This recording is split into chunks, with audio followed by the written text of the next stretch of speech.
time-space zone through deities and incarnations. And divine cosmic beings manifest through the Archavatara deities in temples and through Bhavasamadhi darshans in Nijavataras incarnations. And Bhavasamadhi darshan is the science of Nijavatara manifesting Paramashiva, the consciousness. It is where the formless, the being of Paramashiva, expresses through the Divya Sharira, the light body, and manifests as the Nijavatar, the physical form, for us to experience Paramashiva. Now all of you can also see how Devi Parashakti expresses through the beings of Rajeshwari and manifests as Nijavatara, the physical form, through Devi Meenakshi. The Archavatar, the deities, reflects the consciousness and manifestation of the superconscious energy. But unfortunately, human beings are not mature enough to receive the higher level experiences from the Archavatar deity. And so, the avatar, the physical embodied form, comes down to bridge the gap and create an experience of the superconscious energy. And the Bhavasamadhi darshan awakens your Kundalini Shakti, which is the latent potential energy in every human being. This influx of superconscious energy visibly slows down the aging process and also improves immunity to disease. During the darshan, the whole brain comes alive, turning into a superconductor of conscious energies that heal, empower, and transform all of our lives. And another phenomenon which happens during the Bhavasamadhi darshan is the mirroring of the neurons. So our neurons mirror that of the avatar. Mirroring neurons activate the process of all the observed movements or information of the avatar just by seeing. That is, the entire body can silently and without moving receive what is happening elsewhere through a process of direct observation, which is an experience, the superconscious energy radiated by the avatar. And the Akashic readings are not a prediction, but it is reading from the cosmic archives, beyond space where creation and destruction happen simultaneously. But in the dimension of time starts the past, present, and future. But because the Akashic readings are stored in the Akasha, which is in the space dimension, there is no past, no present, and no future. And that is why what you call as happened, happening, and yet to happen is clearly already recorded. And now let's have a small glimpse, a small introduction of the Supreme Pontiff of Hinduism, the one who, out of his extreme compassion, is giving us all these sciences.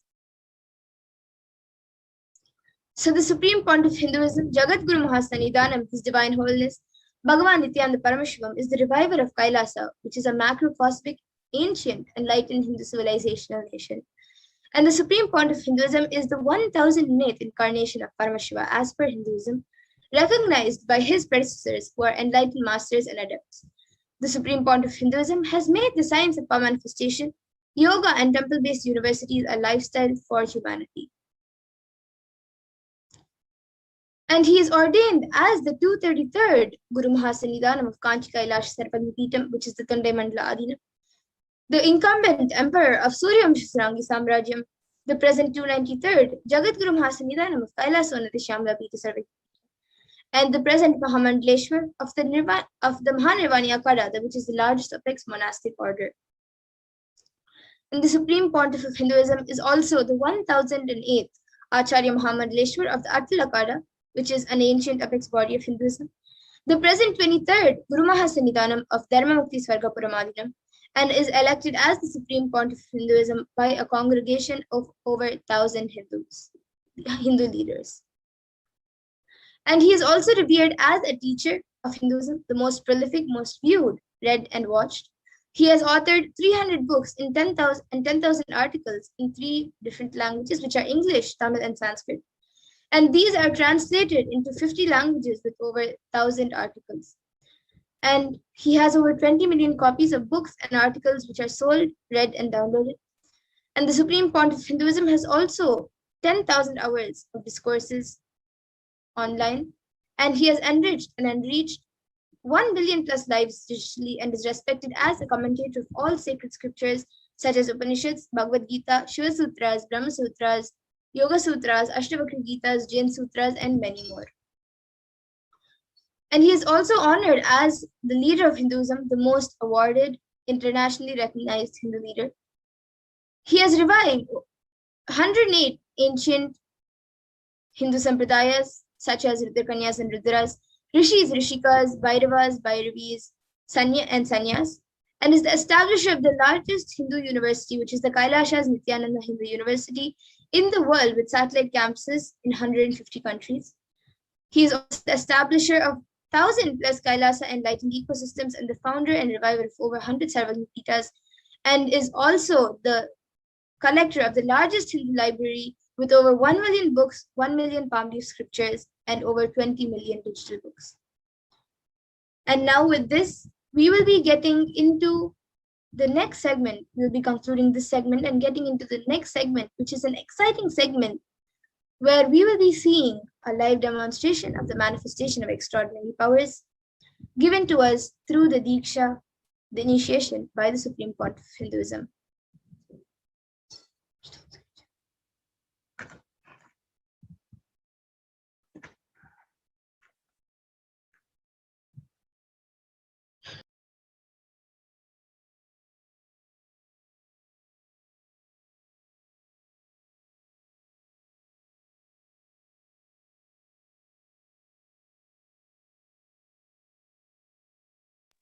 Yes, so now in this, we will be getting into the next segment where we will be seeing a live demonstration of the manifestation of extraordinary Shaktis.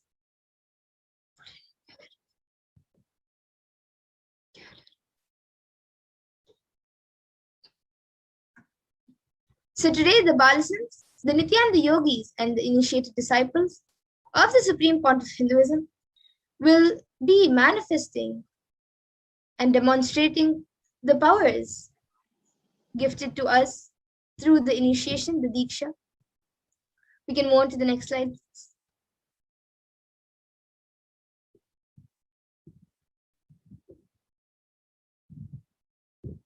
Yes, the next slide.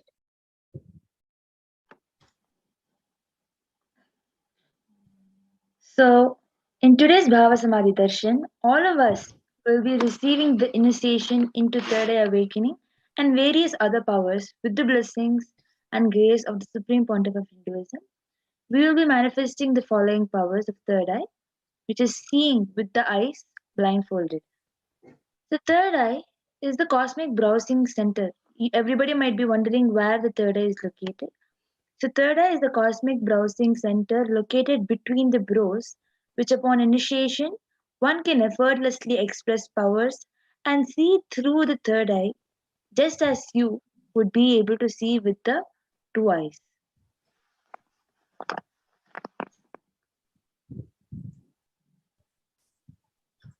And now let's see what are Shaktis.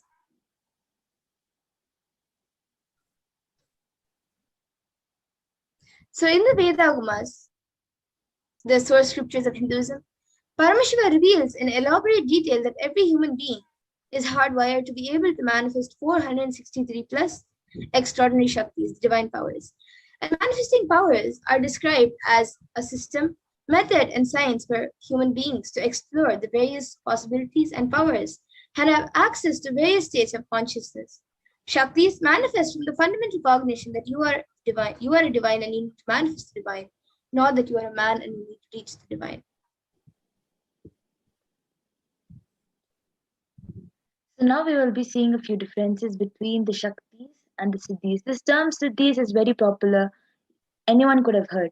But now we will see the differences of Shaktis out of the Siddhis. So Shakti is expressed from the space of enlightenment and as a side effect of feeling connection with the divine and high integrity with the Guru. And Shaktis are the source of enlightenment, whereas Siddhis are powers that manifest from tapas or from penance to achieve the space of enlightenment and are on the path of enlightenment. And a few more differences between Shaktis and Siddhis are that Shaktis of Paramashiva manifest through ordinary human beings in an extraordinary way after the initiation from the avatar and are permanent, whereas Siddhis are not permanent and may divert you from your enlightenment.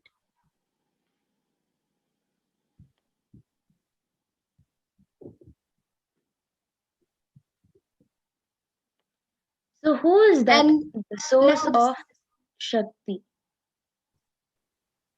the Shaktis, Paramashiva. So, Paramashiva is the primordial divinity in Hinduism, the ultimate reality and cause, which is self effulgent, Swayam Prakasha, all pervading, unchanging, beyond time, space, form, and causality. As the fundamental base of Avyakta, the unmanifest, and Vyakta, the manifest existence, Paramashiva performs the Panchakritya or the five cosmic acts of Shrishti, which is creation, Sthiti, which is sovereign rulership and maintenance, Samhara, which is rejuvenation, Prabhava, which is putting out a delusion, and Anugraha, which is liberating grace for all living entities. And now the avatar of Paramashiva, the supreme pontiff of Hinduism, Jagat Guru Mahasannidhanam, His Divine Holiness, Bhagavan Nithyananda Paramashivam, as the 1008th living incarnation and representative of Paramashiva, and the reviver of Kailasa, the ancient enlightened Hindu civilizational nation, and the great cosmopolitan Hindu nation. Ever since the beginning of the civilization, the Sanatana Hindu Dharma has been a cradle of enlightened beings and highly advanced sciences. It was where the science of enlightenment and power manifestation was taught as a lifestyle. And for the first time in the modern day, the Supreme Pontiff of Hinduism is reviving and transmitting these powers, yogic sciences, and giving it to the world, transmitting it to the world at a record breaking pace which is never accomplished before. So, here is the Guru Parampara. The knowledge and science of manifesting these Shaktis are passed down from one generation to the next through Diksha.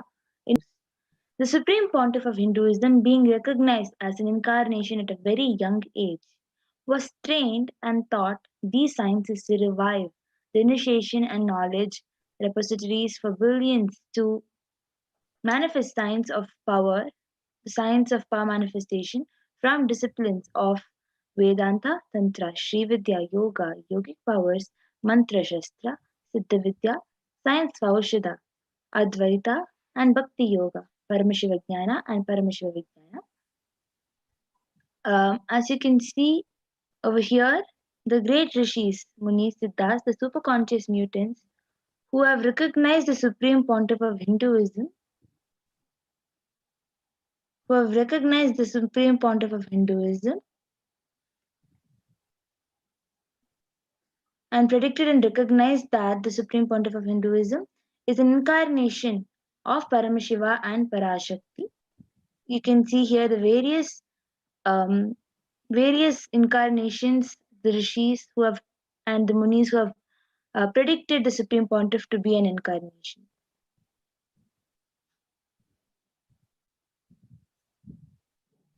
So, how do we awaken these divine Shaktis in us? Every ultimate truth, jnana, is mapped into your consciousness, prajna, and manifests as the power of every being, prajnana.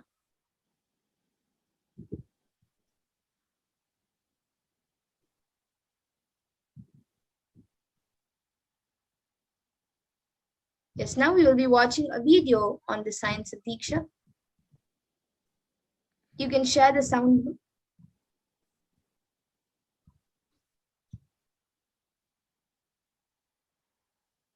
You can audio share, ma.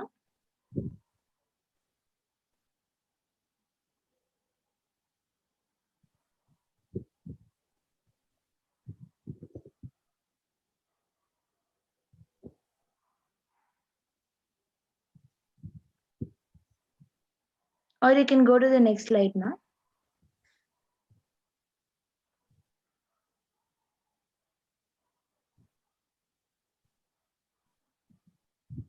So now we will be going through the science of power manifestation, which is authenticated through four aspects of evidences or the pramanas.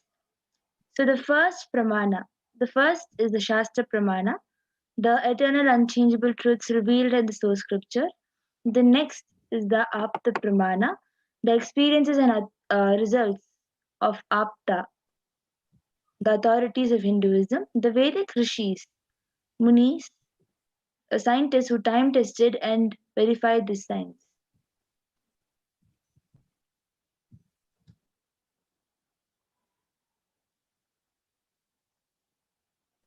And the next is the Atma Pramana, which is an account from the Supreme Pontificalism, this millennium's avatars, personal experience of the power manifestation. And then the next is the Pratyaksha Pramana, which is the empirical evidence from observation and scientific experimentation. So Vedagamas is a living applied science. The Vedas are the ultimate superior authority. For Hindus, the Vedas are pure science. Now you can go to the next slide. The Vedas are the pure science where the ultimate truths are explained. Whereas the Agamas are the scriptures where the applied technology, the applied science is expanded. The Vedas and Agamas, the Vedagamas, are given the status of Shruti as they are directly revealed by Paramashiva. They are the ultimate, eternal, unchangeable truths. A reference cited from these Shastras or source scriptures are called the Shastra Pramana. And now let us get ready to witness a very unique and exciting demonstration of the power of third eye. So we will be first getting into the power of third eye, which is seeing with the eyes blindfolded. So the Shastra Pramana, the scriptural reference, to manifest this power of third eye comes from the Vijnana Bhairava Tantra.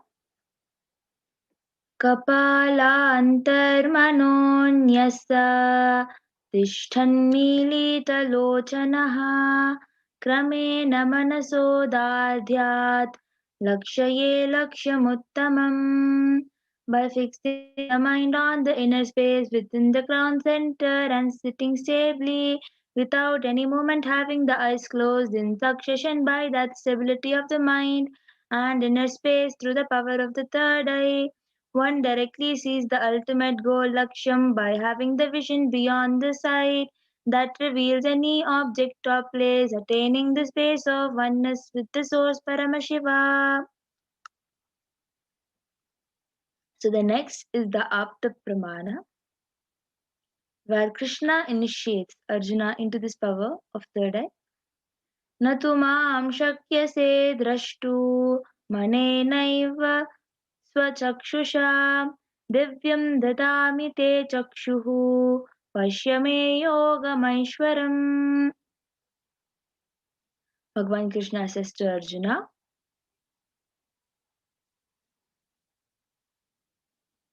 you can go back to the previous slide.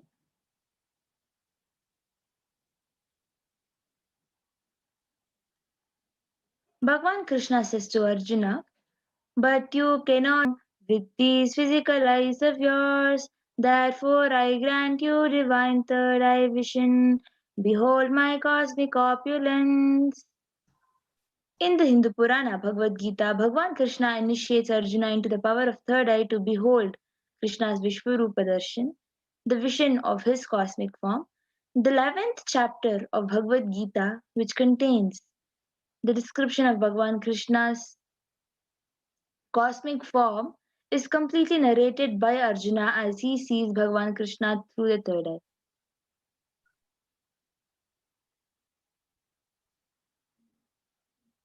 And the Atma Pramana for this power, in Swamiji's own words, the first experience is that I was able to see everything around me, above me, the whole 360-degree, 10 directions, below me, everything. I realized not only I was able to see, I was able to feel, experience all of that as me.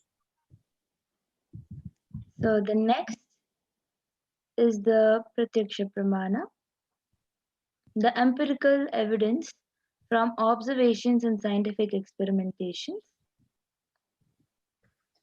So when the study was measured using the positron emission tomography, the PET, daily activities, it was high activities measured in the brain where the third eye is located, and when in deep samadhi state, it is only third eye region which is active, and almost the rest of the brain was at peace.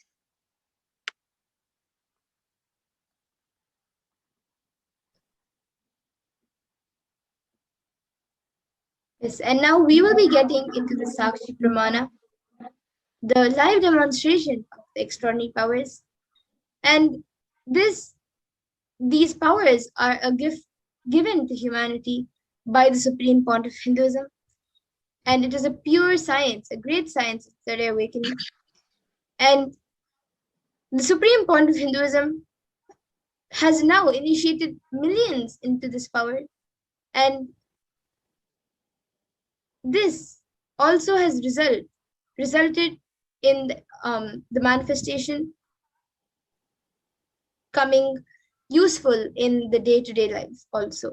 So now we will be getting into the live demonstration of the divine powers. Yes. So now we have this eye band. You can stop the screen share now. Yes. So now we have this eye band which has a sponge attached to it, and the sponge has two openings into which the eyes will go and stick. The sponge will just stick onto the face, due to which there will be no way of light entering. And as you all know, we can see only with the help of light with the two eyes. So there is no chance of light entering when you put on this eye band. Normally, people use this for sleeping so that there will be no light entering and disturbing their sleep. So this will be put on by a volunteer on Mamadura's eyes. Yes. So now I request the volunteer to put the eye band on my eyes.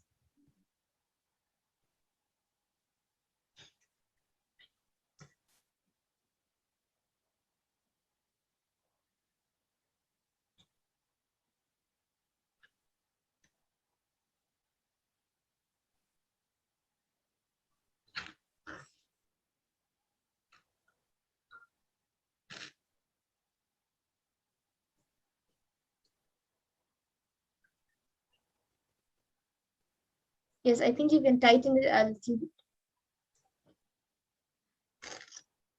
So as you can see, the V cut is just going and sticking onto the nose so that the eye band will be positioned properly. So Mamadura, now you can lift your head and look to the side and show that there is no possible way of anything being visible.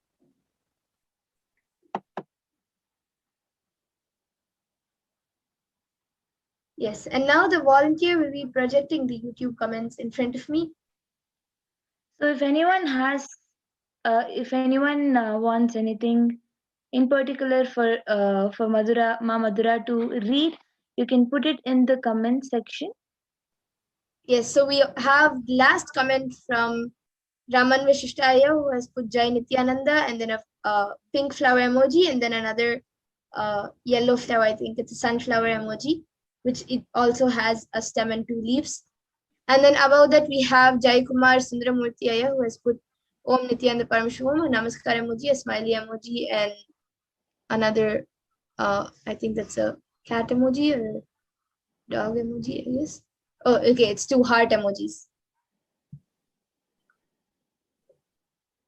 Yes, and anyone else who would like to put in your comments, you can put it in. You can put a sequence of emojis, a sequence of numbers, a sequence of letters, words, sentences. And you can even put something that doesn't make sense or something which you think I may not be able to read. I actually request the NTV operator to just project the comments area alone so that it will be big enough.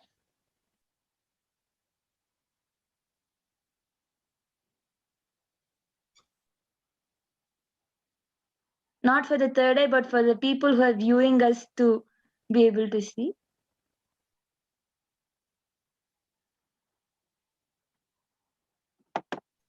Yes, okay. And actually before Raman Vishtaya's post, we also have somebody who has we have 00 Relo 00 who has put 99 rupees, I guess. And then now we have somebody called DD who has put how are you?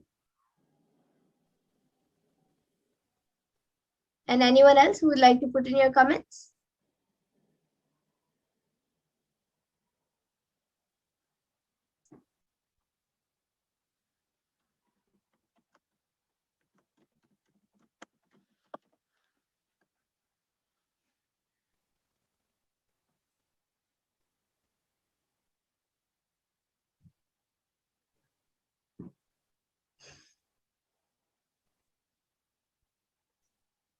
Anyone watching us right now, you can put in your comments. And in the meantime, I also have a Bhagavad Gita book with me. So I have this Bhagavad Gita decoded book. And I will be opening a random page in front of all of you. And I will be reading that page. Okay. Okay, so now I have a page open.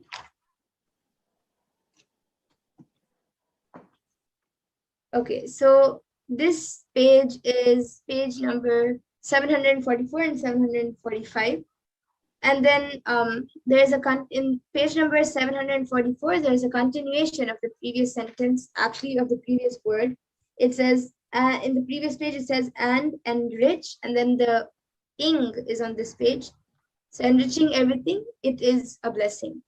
Then what we have, then the actual thing which starts, which is a proper paragraph. What have we brought here to lose? Our insecure consciousness is nothing but ignorance of the truth. What we are going to carry with us after death? Nothing. A simple truth. Neither we have brought anything, nor we are going to take back anything. So that's the first para on this page. And I'll continue reading this page. So as you can see, actually you can stop the screen share now, so that people can see the page clearly. So as you can see the page, exactly whatever third eye reveal, exactly that is what is written in the page. Yes, and I'll continue reading the page. So it says, while we are here, we can relax and trust that existence will provide for us. If the energy moving inside our body can convert bread into blood, can't it bring bread to us? The big problem is that we don't trust our energy. We don't trust the cosmic energy. When it can convert bread into blood, can't it help us with our small things? Can't it give us the intelligence to bring bread, sustenance into our lives? It can guide us. It can give us enough intelligence to bring bread for our life. When the energy can move planets and run the whole universe, can't it take care of us? Then it says, let me narrate to you a real incident. Sharda Devi, the consort of Ramakrishna, opened a charitable hospital in Calcutta. There were two counters, one counter where medicines were given free for the poor and another for people who could afford to buy medicines. One employee of the hospital complained to Sharda Devi, Mother, even rich people stand in the counter for the poor and take advantage of the free medicines. What should we do about this? Sharda Devi replied, Don't be concerned. When a rich man stands in the line for the poor, be assured that he is also poor. To give him medicines. Even if he has money, he is a poor man. He has come here as a beggar. She makes a beautiful statement. Outer wealth doesn't make one rich or poor. It is in the inner space that matters. If you live with trust, even if you are exploited, even if you lose your comforts of the outer world, you will live like God on this planet Earth. You will simply float. You will become a divine person. So that's on the next page, has the rest of the story. But yes. So as you can see, this it is a bit tiny, but exactly, yes. So now you can clearly see exactly whatever she has read is what is written. The incident from Sharada Devi's life, exactly that is what is the story, whatever Mamadura has said. Yes, and we also have another comment from 00 Farferrello 00 saying Tamil people are awesome. And do we have any other comments?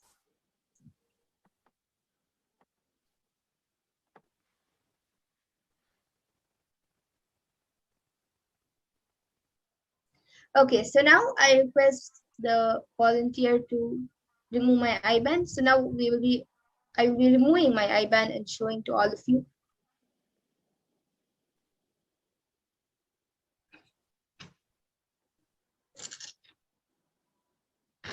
So the eye band is being removed right in front of you, and as you can see that it is the same eye band that we had a look of just before putting it on.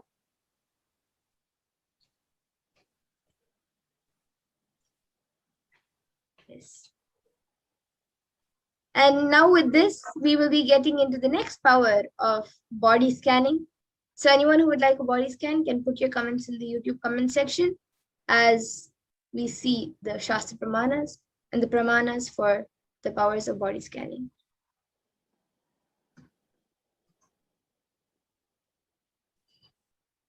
So in this power of body scanning, one awakens to the ability to scan illnesses, diseases, medically diagnose issues, and provide solutions through the awakened third eye.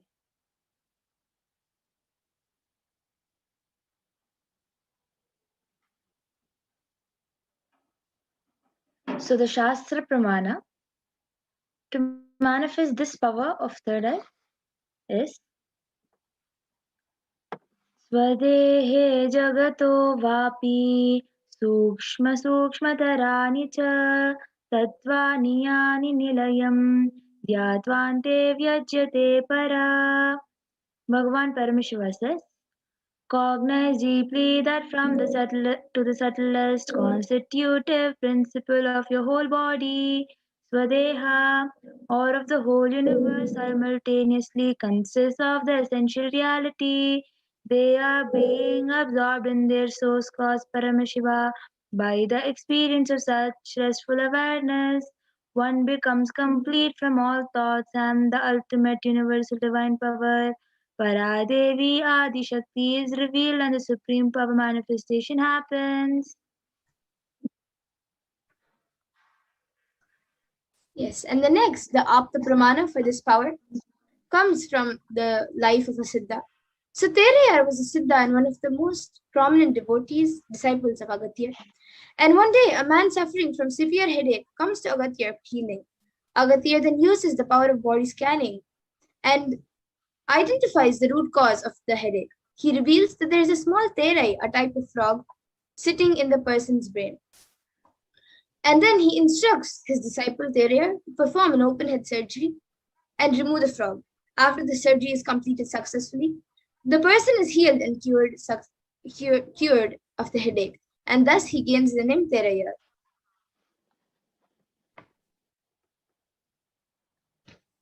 The Atma Pramana, the incident account from Swamiji's own life, which is time tested and authentically verified by science.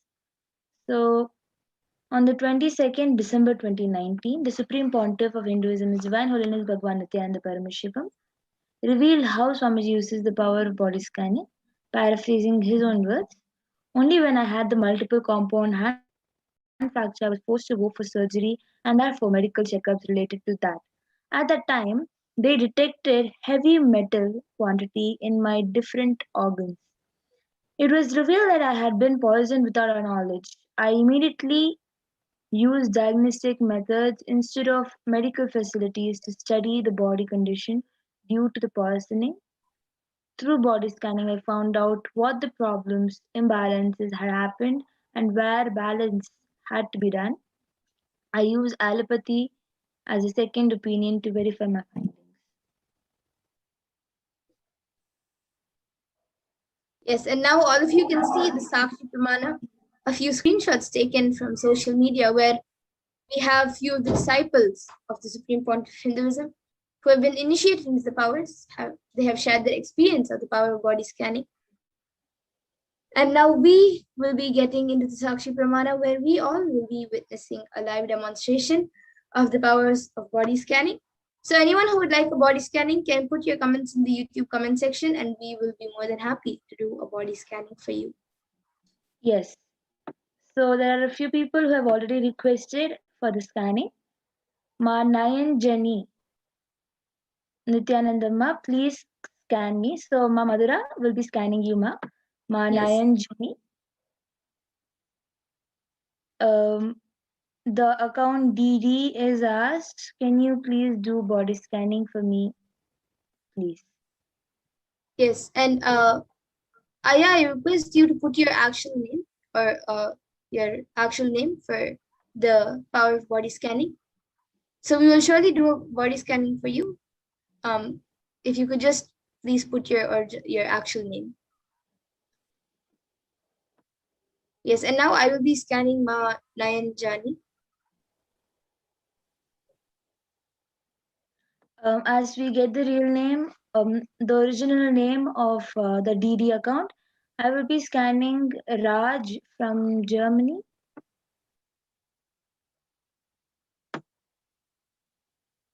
Rajavendra.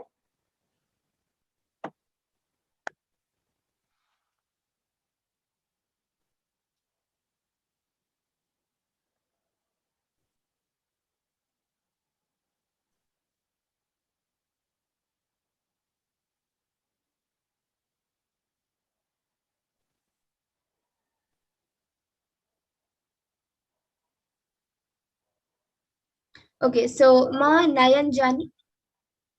When I scan your body, Paramashiva revealed to me that in your back there's a lot of stiffness and pressure being put on your backbone, and due to that, it is even making your daily activities like the time you spend in doing more active physical activities has reduced because of the pressure and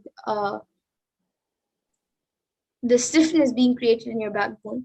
So I was able to see that for this, every day, if you can do some stretches and relax your backbone, like don't put so much pressure on your back. And as much as possible, whenever you're sitting, whether it's on the ground or a chair, whenever you're sitting, sit straight and um, whenever you remember, at least uh, 5 times in a day, chant Mahavakya for some time, like maybe 2 to 3 minutes, chant Mahavakya, and that will help heal your body, ma'am. So this is what I was able to see. And if uh, So, you can get back as in the I'm comment section. sharing, what I was able to see, what Paramashiva revealed for Raj, for Rajavendran. Ma Madhura, you can scan for Divya Devi. Yes. DD Ma has come back Yes. saying Divya Devi, so you can scan for her. So I was able to see, yeah, I was able to see that there is some kind of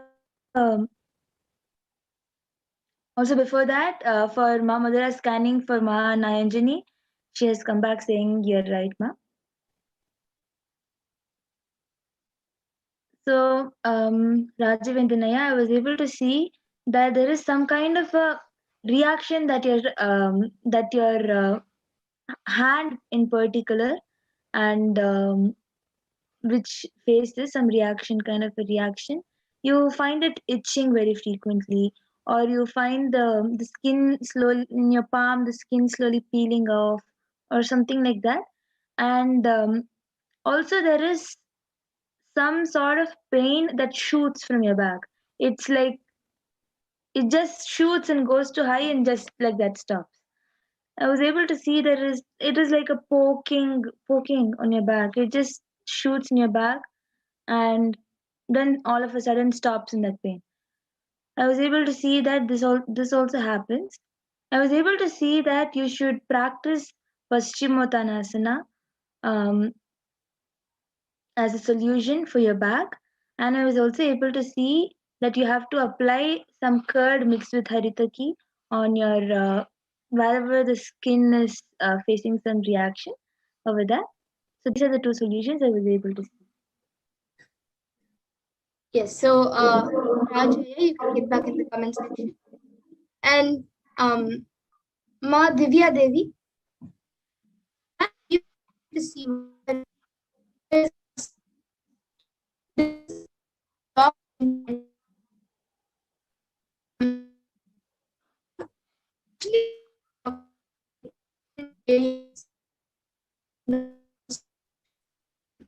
or very small blockages and affecting you, but still blockage to be Ma Madhura, your voice is breaking a lot. We're not able to hear you clearly. Your voice is breaking a lot.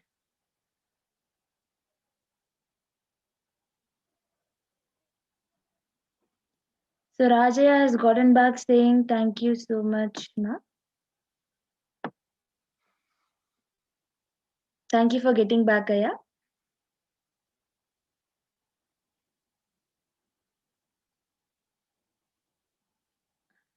Ma Divya Devi, actually, sorry for the technical glitch, Ma. She has dropped off. She will be getting back very soon. So actually, there are many instances. If anyone else also wants scanning, you can put it in the chat. Actually, Ma Divya Devi, even I was scanning for you, so I can share what I was able to see. So I was able to see that there is frequent stomach pain, and I was able to see that it feels like something is hitting you in the stomach from the inside. It feels like something is hitting you from the inside.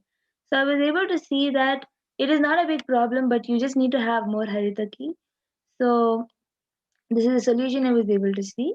And you also have like frequent back pains, um, especially the pain on the upper back right here.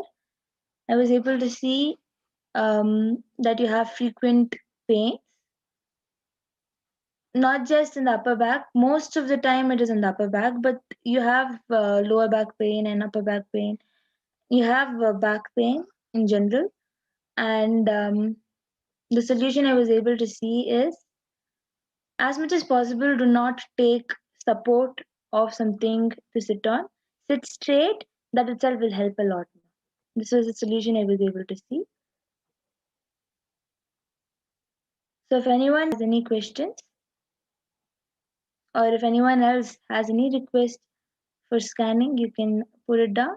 And Madhavya Devi, you can get back.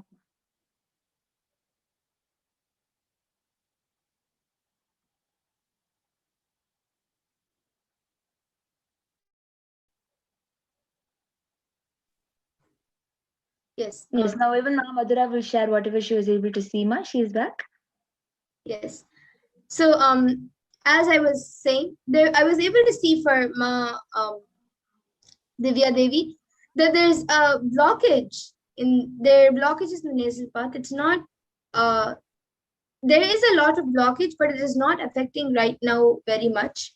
But if it is not cleaned, and the blockages are not taken out within like maybe a month or 2 months, then it can become a severe breathing problem. And I was able to see Actually, one Ma solution Madhura, for we were this. not able to hear anything that you were sharing. Before you had dropped off, we were not able to hear anything that you were sharing. Yes, this is the only thing in the nasal part, the blockage. I had not shared anything else. So yes, so the solution which I was able to see for this was that drink lots of ginger water, and also if you can get um, you can get it attended to in the proper medical way. You can go to the doctor and you can uh, see what you can do to get rid of the blockages.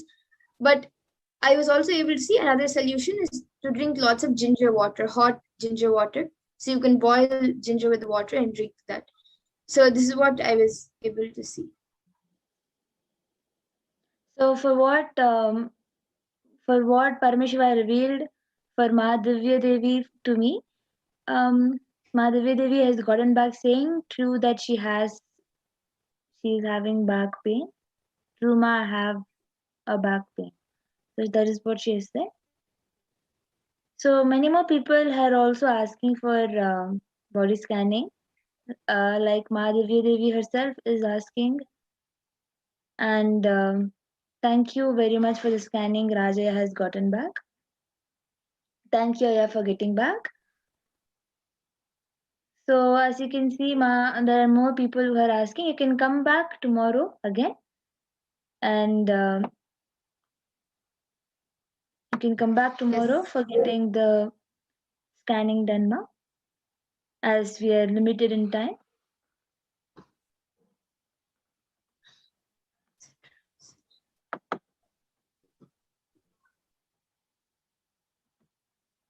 Yes, and now with this, we will be coming to the conclusion of this power manifestation segment.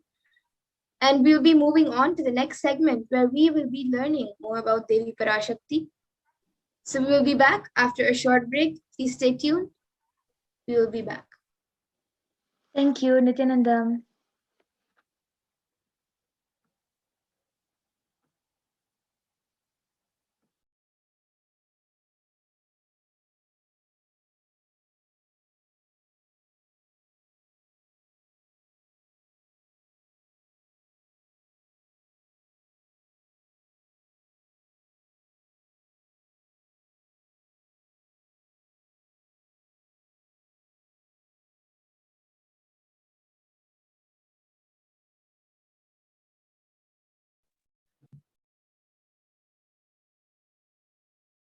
Yes, I request the other set of slides be projected.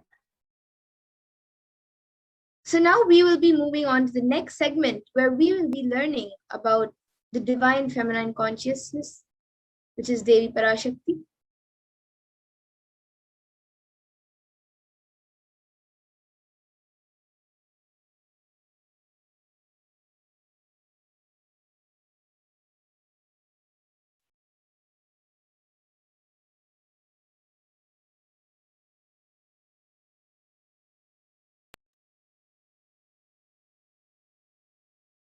So the Dhyana Shloka for Devi Parashakti comes from the Lalita Sahasranam, the Dhyana Shloka of the Lalita Sahasranam.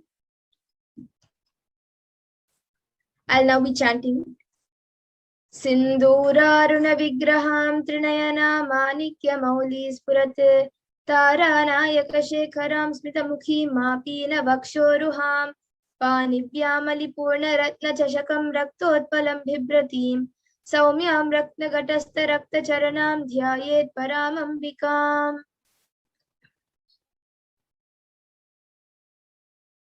And the translation for this is be meditated upon as shining in a vermilion red body with triple eyes, sporting a crown of rubies, studded with the crescent moon, a face all smiles, a splendid bust, a hand holding a jewel cup, brimming with mead, and the other twirling in red lotus. And another verse, we can go to the next slide. Another verse from the Lalita Sahasranam is Arunam Karunam Tarangatakshim Dritapasham Kushapushpabana Animadhibhiravritam Ayukaihi Rahamityeva Vibhavaye Bhavanim. And the translation for this is, I meditate upon the great empress. She is red in color. Her eyes are full of compassion. She holds the noose, the gourd, the bow, and the flowery arrows in her hands.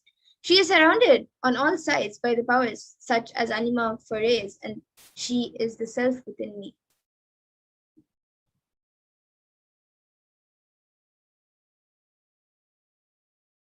And Devi is the ultimate pure feminine consciousness. Parashakti is the cosmic mother, and it is in her cosmic womb from which billions and billions of universes come out and go in.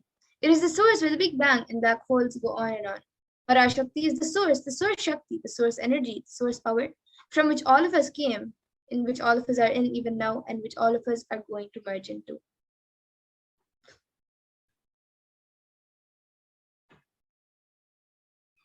And out of her extreme compassion, so we can go to the previous slide.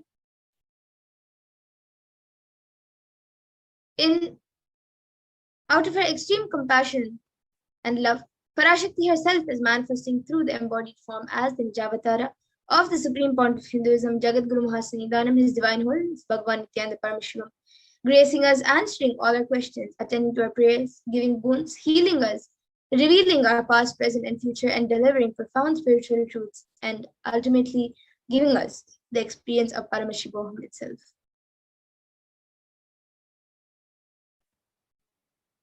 And in the words of Devi Parashakti herself, raising as Omkara, expressing as Vedas and Agamas, blossomed as Shinkara, filled as Parashodasi, living in 40 triangles, the Kailasha Swamini who is in Kailasha, Sri Parachintamani, Parashodasi, sitting as part of Paramashiva, Parameshwari, who rules the world, Paramashakti, Manonmani, Meenakshi. As Nithyananda, I took Nijavatara here to give good boons to everyone, to bestow all goodness. Hiranyagarbha Swarupini, Brahmanda Yoni, Shami, Chandramauli, Rapala, Aparna, Uma, Parvati, Savitri, Navayavana, Samrajya Lakshmi, Parameshwari, Parashodasi, Meenakshi. Taking the form of Nithyananda, I came here as Nijavatara with great compassion I am blessing. Listen, people, to do good to all of you, I took the form of Nithyananda and came down as Nijavatara.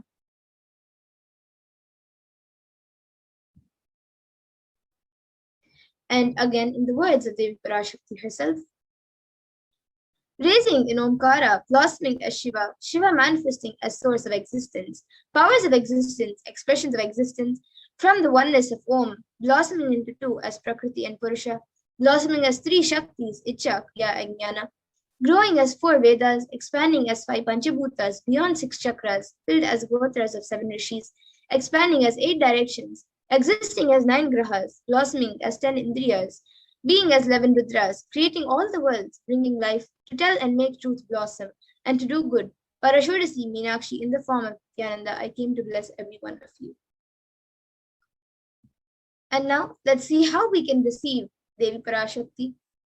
So literally at that moment you are watching, you are seeing Paramashiva and Parashakti at that moment when she's on your screen. So always receive her very traditionally. You can keep two betel leaves, one betel nut, one banana, and one coin in front of the screen as you watch Devi Parashakti.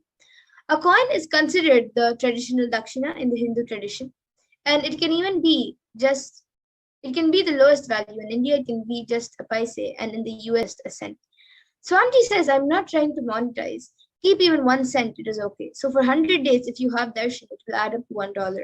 In India, even 1 paise is okay.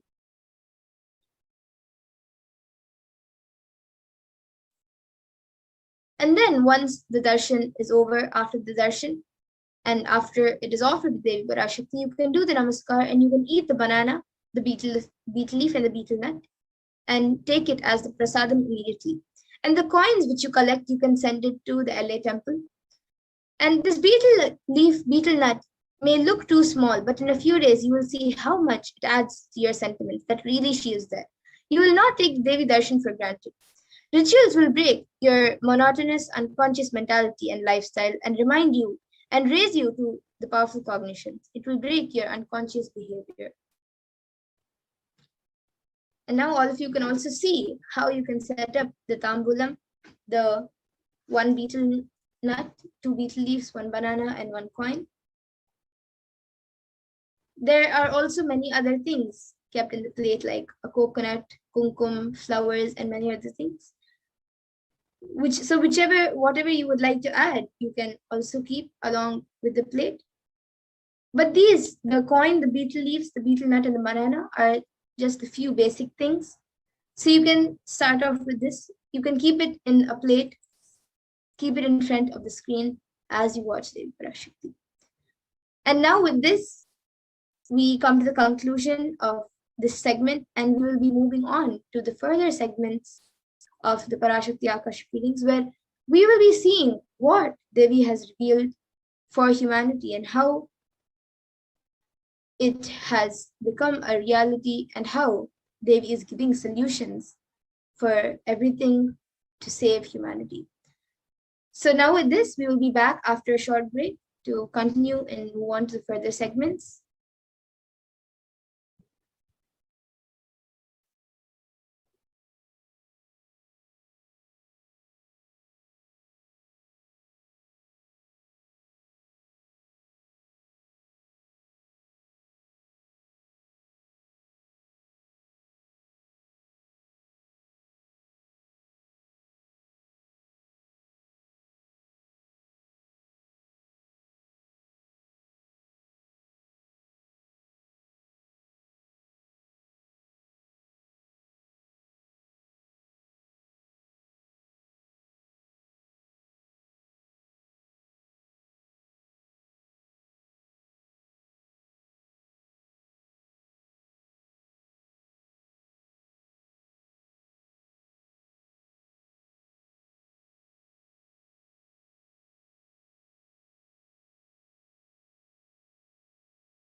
Nithyananda.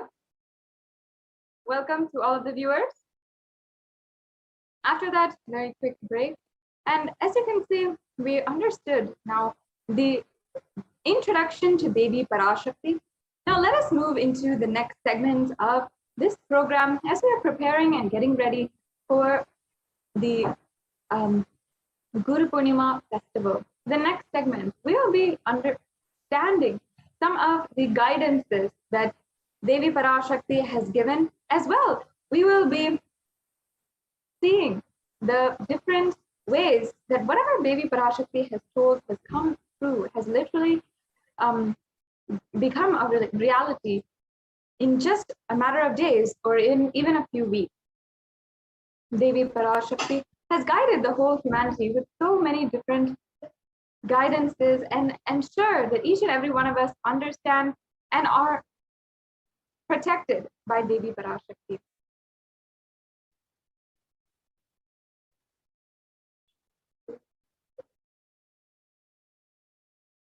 Now, even today during the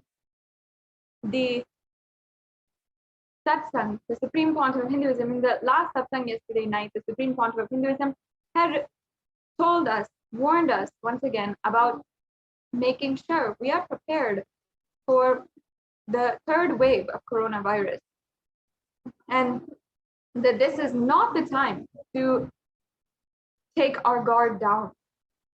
And the Supreme Pontiff of Hinduism, Devi Parashakti herself, has revealed this in so many different ways. Yes, we'll go on to the next slide, please. Yes, Devi Parashakti revealed on the 14th of April, 2001, Corona is destroyed, but it will take 4 years for the political conspiracies done by humans to end. I will protect my devotees, disciples, and Kailasa-vasis. No suffering will come for my devotees, but it will take 4 years for the conspiracy of Corona to end. It will come to an end only in 2025. It is a conspiracy, a human conspiracy.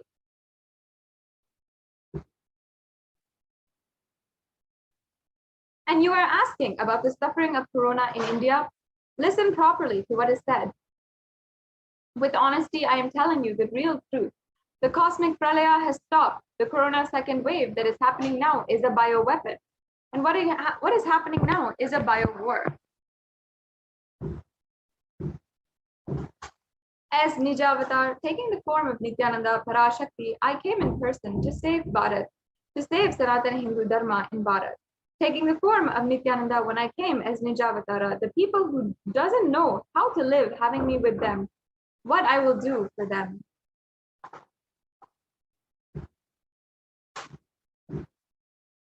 World cannot be sacrificed for the sake of conspiracies done by some ignorant thieves who got stuck in Maya. Srishti should not have loss. Cosmos should not have destruction. To save the cosmos from Pralaya, I made a huge ship. Its name is Adi Kailasa, and Adi Kailasa is the ship that will gather all the enlightened powers of this cosmos.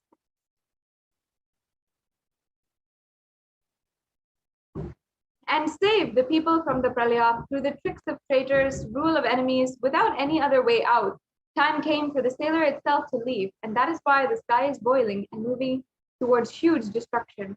People, even if children do mistakes and ignorance by getting stuck in Maya, as it is Parashakti, Paramashakti, Parashodisi, and Manonmani, it is my responsibility to save the cosmos from destruction. I am telling some of the truth. Listen properly. Within the next few months, not only thousands or lakhs, lives will be lost in crores, and crores of lives will be lost in India. I'm telling you the truth. I'm telling you the good. Search for protection in your life. And we saw so many different articles preceding this revelation by Devi Parashakti about how COVID-19 is devastating people. And not only that, but literally so many millions of lives are going undercounted and unreported. Devi Parashakti revealed that within the next few months, not in thousands or lakhs, lives will be lost in crores. And we had so many different actual evidences now showing that that is true. On Saturday, officials reported nearly 350,000 new infections. This was one Saturday back in April. And deaths continue to rise. At one hospital in New Delhi, the capital, doctors said the 20 patients in a critical care unit had died after oxygen pressure dropped. The doctors blamed the deaths on the city's acute oxygen shortage.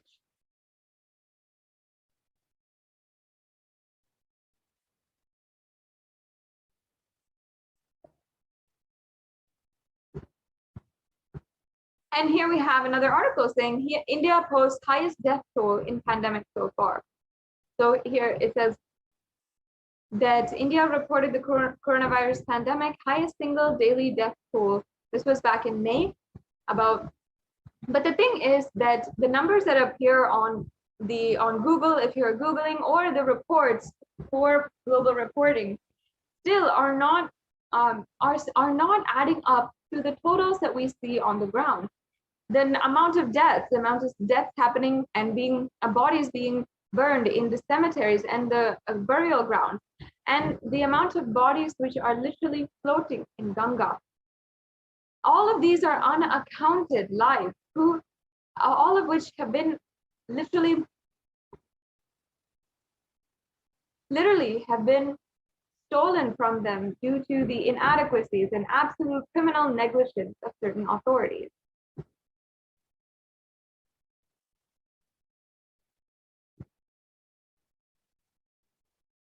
As you can see here, these are some of the visuals of the COVID disaster in India. And the Supreme Pontiff of Hinduism even revealed, we can go on to the next slide. All devotees and disciples, whoever listens to me, whom I don't need to convince, this is a personal message I am giving to you. Devi has very clearly revealed to me the Purattasi month, August to September, there is going to be a worse third wave of corona. And it says here, I saw in the vision dead bodies thickly floating in Ganga. Not just Ganga alone. There are 4 rivers coming from Kailasa. Ganga, Yamuna, Brahmaputra. In all these rivers, I saw dead bodies are floating. Dogs eating those dead bodies and dying because they ate corona people. And the poor people who don't have food eating those dogs, dead bodies, and these dying. I saw this whole cycle.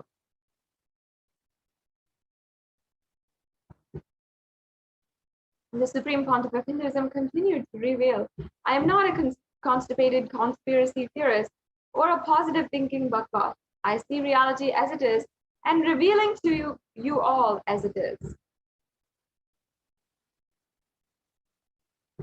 And after that, we saw how behind bodies found in the river bank of the river Ganga and so many other rivers, the bodies are coming in scores and unclaimed, uncounted, and unidentified.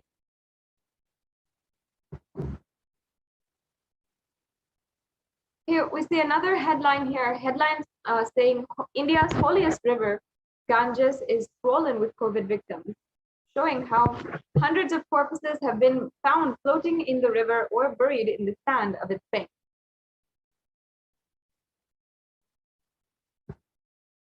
And the next wave is attacking kids more. That is what is terrorizing and frightening. The Supreme Pontiff of Hinduism then goes to say, I can't reveal more details. And here we have another article saying India's richest state was at the center of the second wave. Now it's preparing for a third wave. The western state of Maharashtra has so far reported more than 5.4 million cases, including over 82,000 deaths from COVID-19, and who some predict a third wave could hit India potentially between September and October.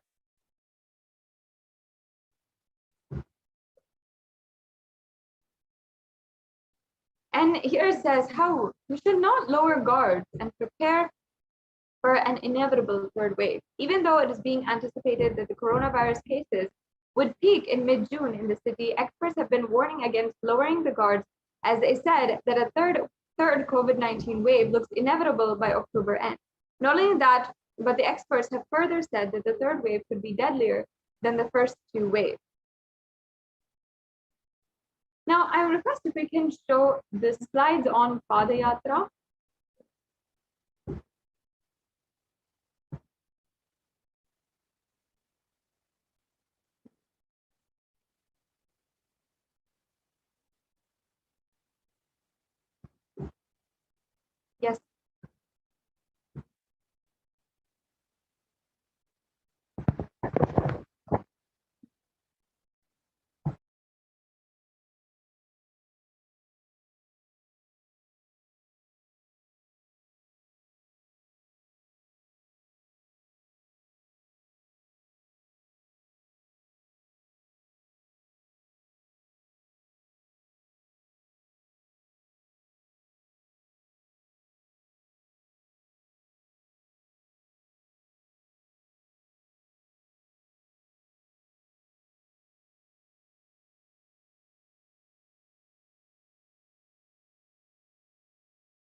Yes, completing with all the viewers for that technical difficulty.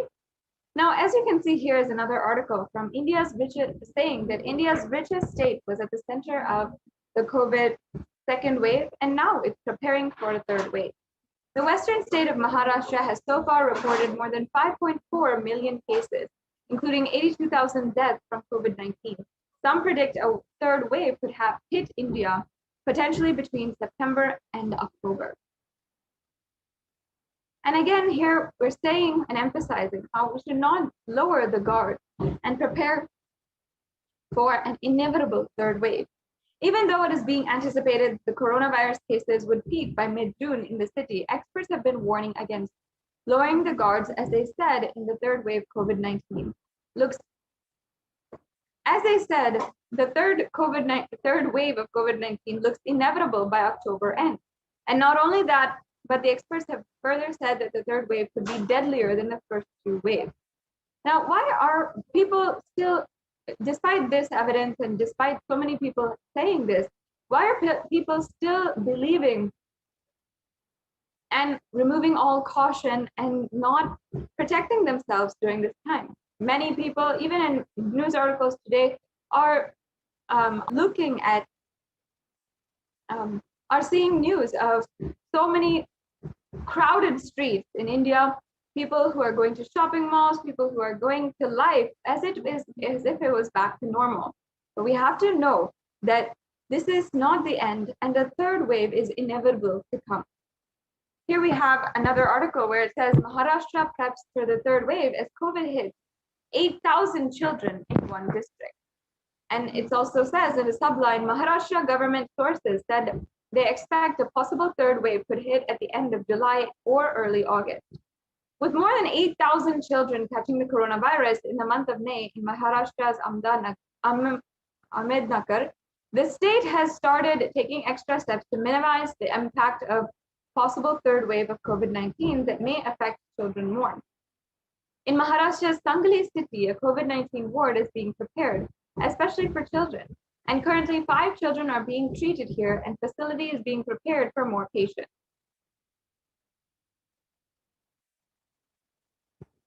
And again, another article from Times Now News, the third wave of corona to impact children. Over 9,000 children test positive in Maharashtra.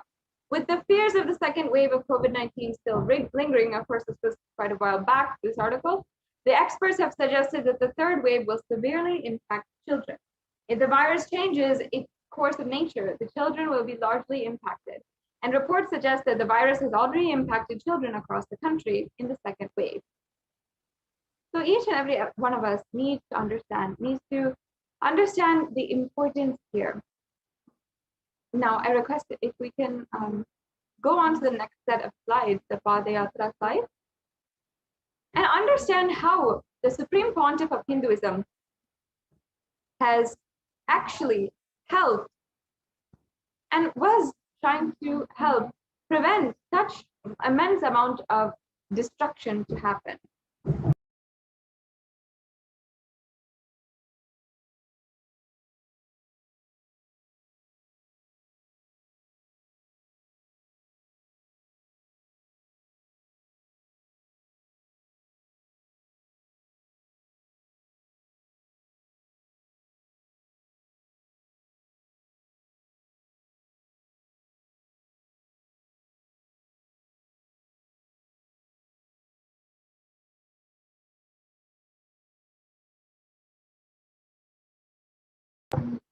Yes, I request if you can show the Padayatra slide. Now we'll be understanding how with the very advent of the avatar, he has been working towards making the entire world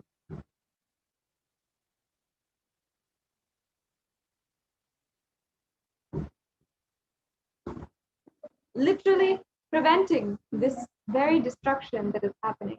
And if he was allowed to do the amount of work that he wanted and he was working toward passionately and dedicatedly for the superconscious breakthrough of humanity, then we would be able to see the change today, at least in ensuring that Hindus are alive. In fact,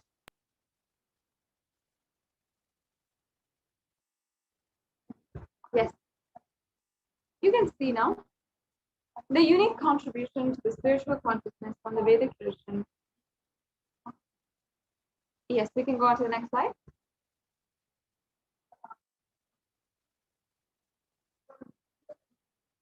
Okay. Hinduism has at least 10,000 sampradayas or subsects. If all these sampradayas are lost for some reason and only there's one, the Devi worship remains, the whole thing can be brought back because the whole thing is centered on this one.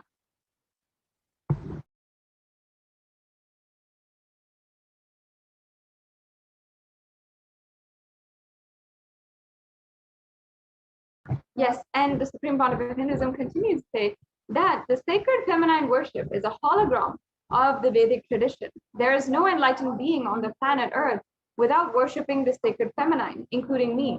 And the Supreme Pontiff of Hinduism describes, I am basically a self-followed Devi worship. From the beginning, if you see my biography and all the deities I carved, the darshan I had, all are mother-based or Devi Parashakti-based.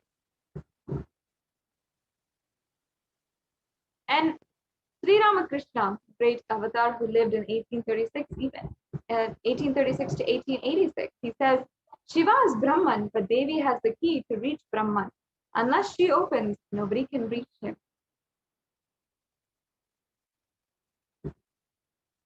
Very beautifully, he describes the house scene. He says, even though the husband is the owner, the key to that house will only be on the hip of the mother.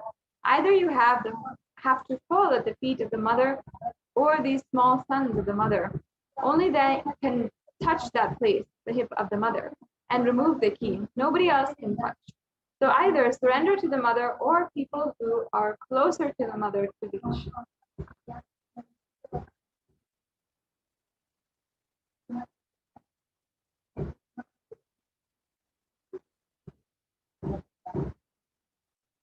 And here in this program, we're understanding how divine cosmic beings are real and they manifest from Kailasa, the enlightened time-space zone, through deities and incarnation.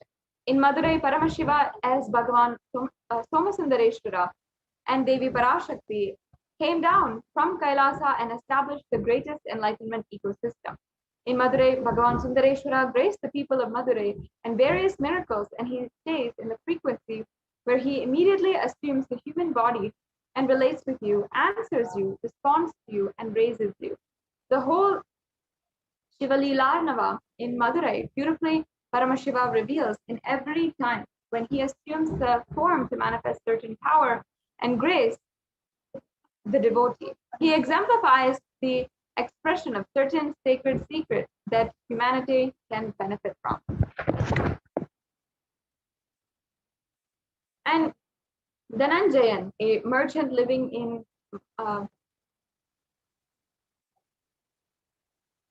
Manavur, the great city of Kulashekara, Pandyan, king of Madurai, one day worshipped Lord Chokkalingam Paramashiva in the form of the linga and the dome-shaped deity of the Shiva in Kadambavanam in Madurai. As he was worshipping, he had a vision of the Devas too, and worshipping Paramashiva there. He spoke to the vision of the Pandyan king, who started brooding over it.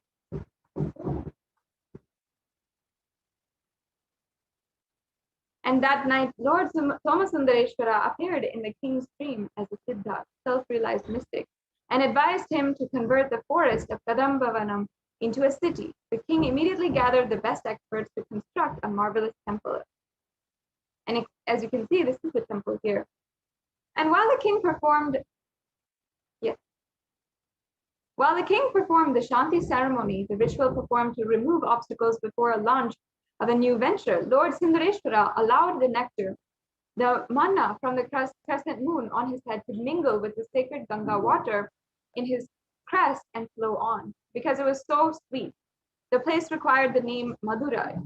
Before he died, King Kulashekara Pandyan crowned his son Malayadwaja Pandyan as his successor.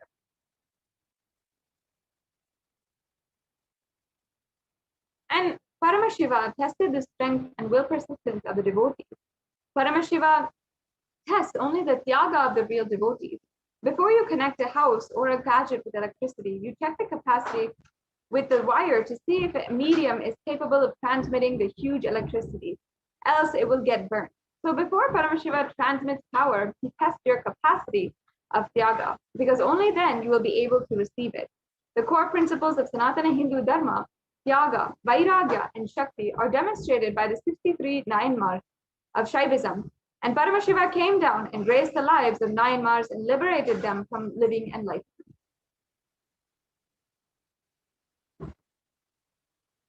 And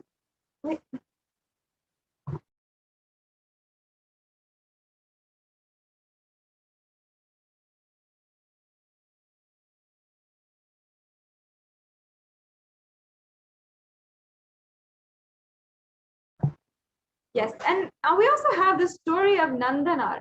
Now, Nandanar belonged to the Adhanur in Chola Kingdom, and presently the Adhanur is located in Tanjavur in the Indian state of Tamil Nadu. He was born in the Pulaya caste, who was regarded as untouchable. They were agricultural laborers and singers, and he was the embodiment of humility and devotion. Paramashiva was his sole refuge, and he would often visit the holy places of pilgrimage and supply leather drums and such other musical instruments for the temples.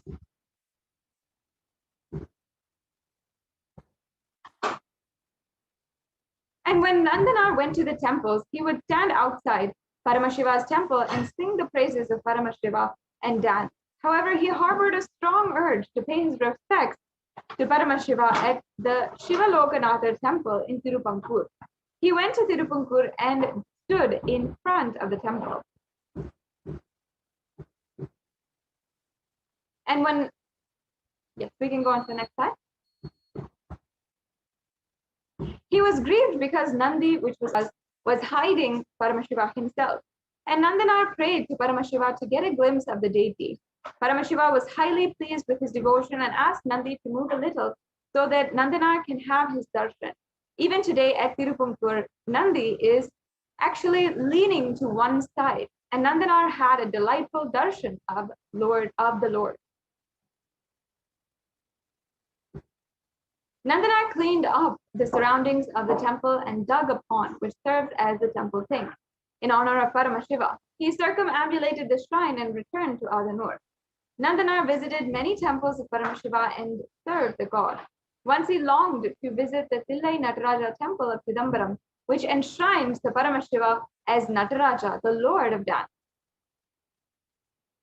And he used to say every day that he will go the next day to Chidambaram, but never actually dared to step in the holy town. Thus he came and he knew as the Tirunallai power over, meaning he will go tomorrow. Finally, Nandanar reached the boundary of Chidambaram, but he feared to set foot in the town. He saw the smoke of fire sacrifices and heard the chants of Vedic scriptures, thinking about how he can see Nataraja's dancing icon.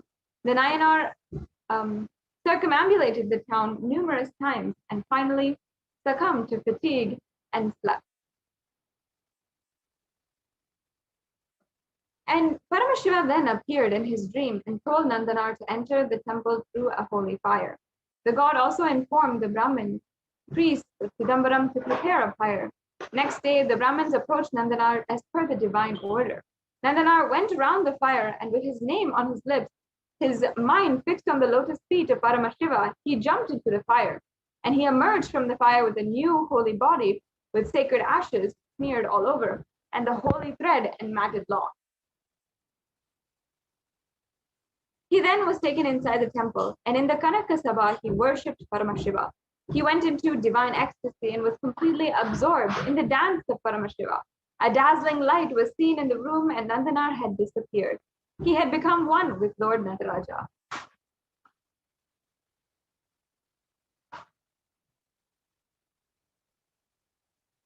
Yes, I request if we can project the slides on the Padayatra. And while I get these to each and every one,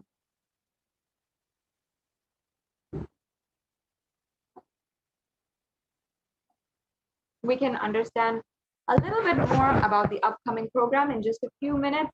Just a few minutes, we will be starting to get ready for the program of the day. I'm sure every single one of you are excited, are waiting for this program, and are trying to get prepared in any way all over the world for the Guru Poornima celebration. Many of us, I'm sure, had gotten up early in the morning or and started the Guru Puja. For many of us, perhaps even starting the rituals, getting ready, and tuning into the live program now as we are getting ready. And we just have just a few hours until the darshan of the Supreme Pontiff of Hinduism, where we will be having the live darshan and we'll be able to offer the Pratyaksha Pada Puja.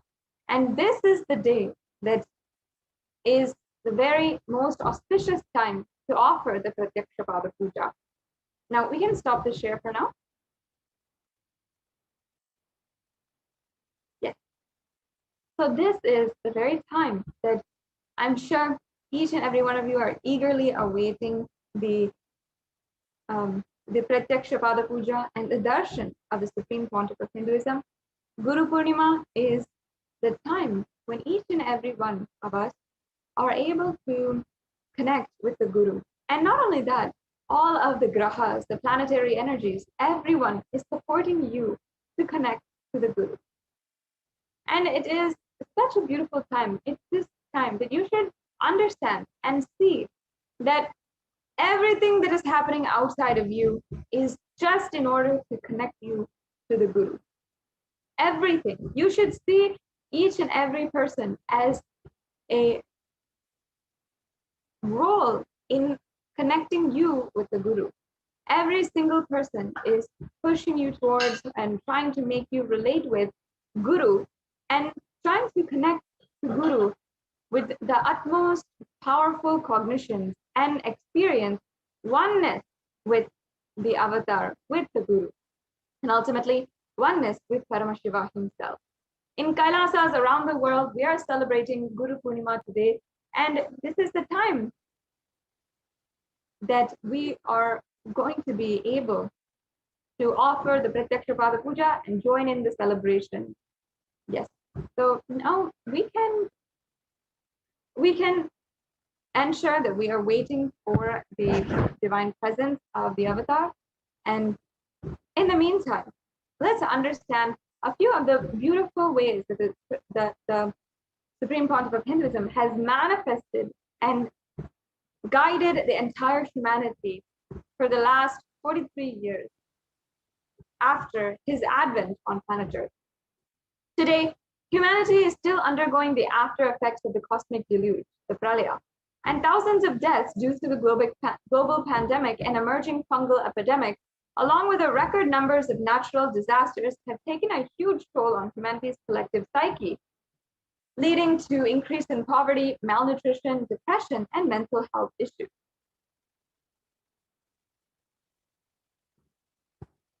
And here are just some of the shocking numbers. The total number of deaths is 3.8 million worldwide. The total confirmed cases is 175.9 million. And the worst affected countries are US, India, and Brazil.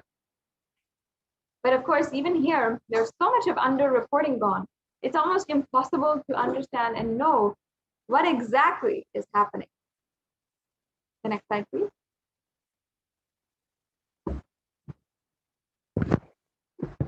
The number of COVID cases is 29 million worldwide. This is just in India. And this is as of just a few weeks back. The numbers now are shockingly more than this. And as of a few weeks back, the numbers were at 29 million COVID cases, 374,000 deaths, and 75 million people who have fallen into poverty.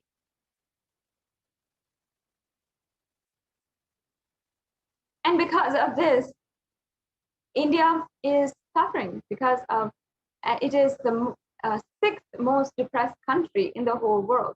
6.5% of population suffering from some form of mental illness.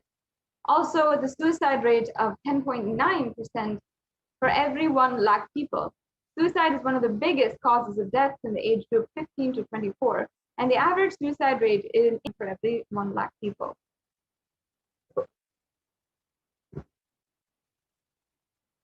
And here we're seeing some of the natural disasters that are also happening, shaking every single person with fear of what is in store in the future.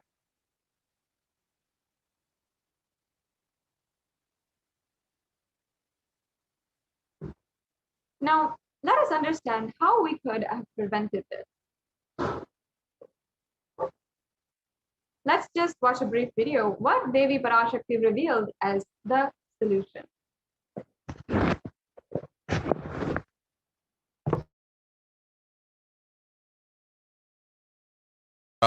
தெரிந்துகொள் சொல்வதைப் புரிந்துகொள் இந்தப் பெருநரகமான கிருமி போஜனம் இந்தியாவிற்குள் வரக்கூடாது என்பதற்காக 2020 பாரதம் முழுவதும் 12 ஜோதிர்லிங்கமும் பாத யாத்திரை செய்திடவே என் மகன் மூலமாய் திட்டமிட்டிருந்தேன். படுபாவிகள் ஓடத்தின் மாலுமியை ஊர்விட்டு துரத்தினார்கள். என்ன நடக்கிறதென்று பார். முறையாக கைலாய நாட்டின் தலைவனாக நிறை மரியாதையொடு நல் மதிப்பொடு என் நிஜாவதாரம் நித்யானந்தன் திருவடி மீண்டும் பாரதத்தில் பட்டு பாத யாத்திரை செய்த பிறகு மட்டுமே நீ அங்கு செல்ல வேண்டும். அதுவரை உன்னை காத்து செல்லாதே. ஓம் ஓம் ஓம்.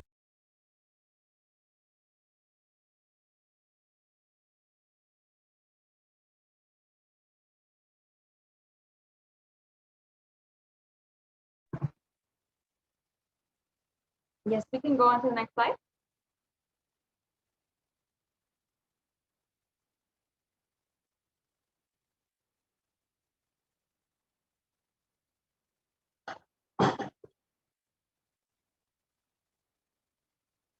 Yes, we can go on to the next slide, Ma.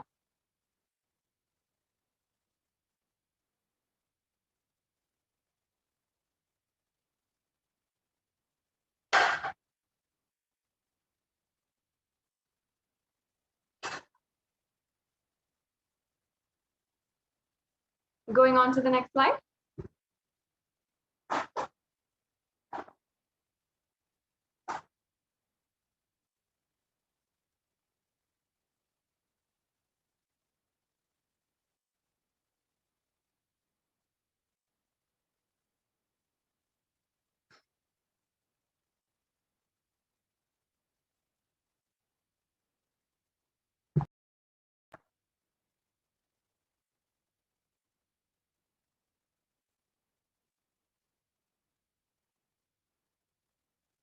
Yes. So here is the translation saying, for this huge, can we go back to that? Yes, the translation here says, Devi Parashakti says, for this huge Girmi Bhojanam held not to come to India in 2020 itself, I had planned to do Padayatra throughout India and the 12 Jyotirlingas through my son Swamiji. They chased the captain of the ship out of the country and see what is going to happen.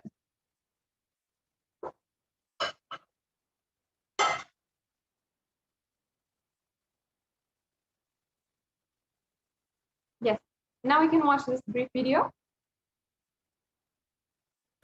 Want to do 1 year Padayatra specially for this purpose in 2020. 2020, planning for a full year, I'm going to walk from Rameshwaram to Amarnath. 1 year with 10,000 people, just walking all over India to spend time with people. 2020, there will not be any program other than Padayatra and just spending time with people. Just walking. Of course, 10,000 people will be walking with me. Maybe 200 vehicles to carry our food and all the other items, transportation. Enjoying the river banks, forests, and time with nature. 10,000 people manifesting powers, walking from village to village. What do you think will happen?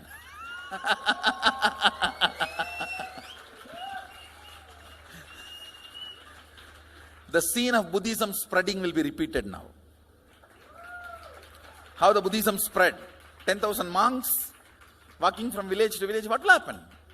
That's only monks. Here, power manifesting 10,000 people.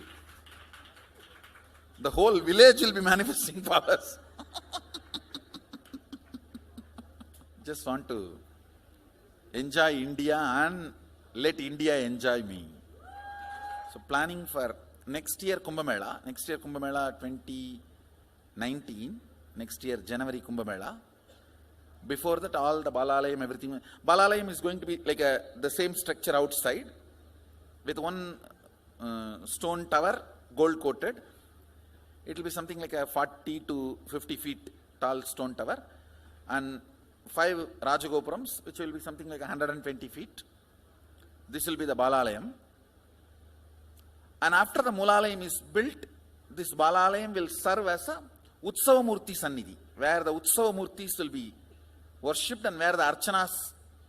See, in the main temple, there will not be any Archana or anything, because just for darshan itself, there will not be time.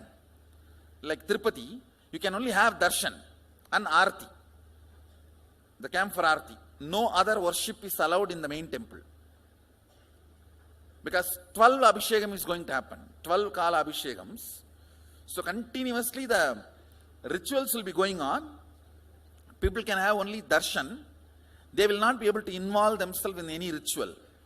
Other than darshan, nothing else will be allowed. So all the archana, all the other offerings, like people will offer the archanas and other, everything will be done to the Utsava Murti, which will be kept in the Balalayam, the present Balalayam, present structure. So people can spend time here. That will be more like a main darshan. This will be like energy darshan, where you can give letter, get response. So by next year, the Balalayam will be ready. So 2019 full year, I will be conducting the programs and everything. 2020 will be the one full year Padayatra, walking. From next year Jayanti, means 2019's Jayanti to 2020's Jayanti, full year. Jayanti to Jayanti will be Padayatra. Before that, we will make 10,000 people power manifestors. It will be sannyasi, brahmachari, grihastha, all put together. 10,000 people will be. What a scene it will be. I think that is the only way the revival of Sanatana Hindu Dharma can be done. I need to get into the ground where people can see me, where they are living. I can't be waiting for people to come where I am living. Now I am sitting in one place to prepare these 10,000 people and make this science completely user-friendly. For that only I am sitting and working. So I have given 2 years for me now, 2018 and 2019. So 2020, before that 10,000 people will be ready to walk with me, manifesting powers. We will literally solve every person's problem in every village. The way we are walking, the path, route we are taking, physical healing or mental healing, or it's a too big visualization. How will you visualize? What will happen if 10,000 power manifestors enter into a village and ask people, tell me your problem now, come on, let's sort it out. understand 1200 years before in Tiruvannamalai temple carvings, how the baby will be in the womb in second month, third month, all that is detailed way carved. It is there. Which scanning machine was there in those days other than the third eye? Very detailed carvings are there. Even Srirangam temple, the whole carving is there. Srirangam temple gives a week by week the whole picture of male baby and female baby. Any of you have seen that? Srirangam Rangaraja Mandapam, it very clearly portrays. There will be one Rangaranga Gopuram. In that next to Rangaranga Gopuram, there is a Rangaraja Mandapam. We have already collected some chunk of 80-90 to be displayed in this Balalayam. Work is going on all of that. We are also going to tell you the science of temple building story as per Agama and as per practical village level, ground level, all that. In those days, 2000 years before, when this Cambodia and all these civilizations were flourishing, two community from India moved. One is agriculture community, another one is business community. These two community only traveled and installed civilization. Of course, kings went, that is different. But the common civilian, these two community only went. So Nagarattar and Saivavelalar. Saivavelalar agriculture community, Nagarattar business community. So wherever, see, when they go in the ship, the Saivavelars, they will carry that veil for their protection. Once, if they reach the other side safely, they will just put the veil and start a temple. That is why all the temple outside the India, still as a Pradhana Murti. Pattumalai Murugan Goyil, Tannimalai Murugan Goyil, Gedaram Murugan Goyil, Nallur Murugan Govil, Sannidhyan Sannidhi Murugan Goyil, all these temple. The main deity will be only veil. It will not be deity. Because they cannot carry that heavy deity in the ship. It will only be the veil. And all the temples started by Nagarattar will be Kavadi. Because they will carry everything in the form of Kavadi. So the moment they reach the other shore, they will worship the Kavadi and the screen cloth covered by Kavadi.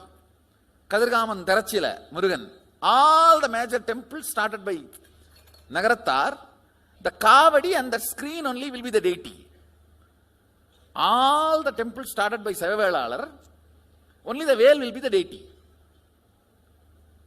So this is the way the temple started. This temple planting and temple spreading. We are going to tell you all this history also as like a exhibition when you come next time to see our temple. There's a lot of juicy information on history of temple building. That's going to be one of my big contribution also, this temple building science. I'll be known for common mass for my Gurukul and temple. Common mass will never understand all this Vidyapadam and life is continuous rhythm, Sami Onnada, all that. They will remember me only as the Gurukul kids do all magic. That magic Gurukul and big temples. The Swamiji who builds big temples, that's why they will remember. Bhaktan Solanum, Payan Pandiyanume, Ida Panni Vechirkanana, Nama Yenavela Panniavano.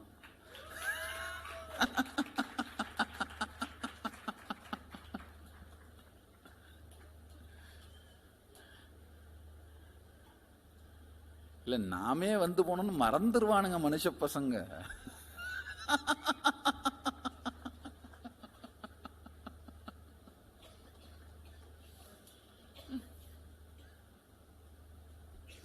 All these are paribhasha.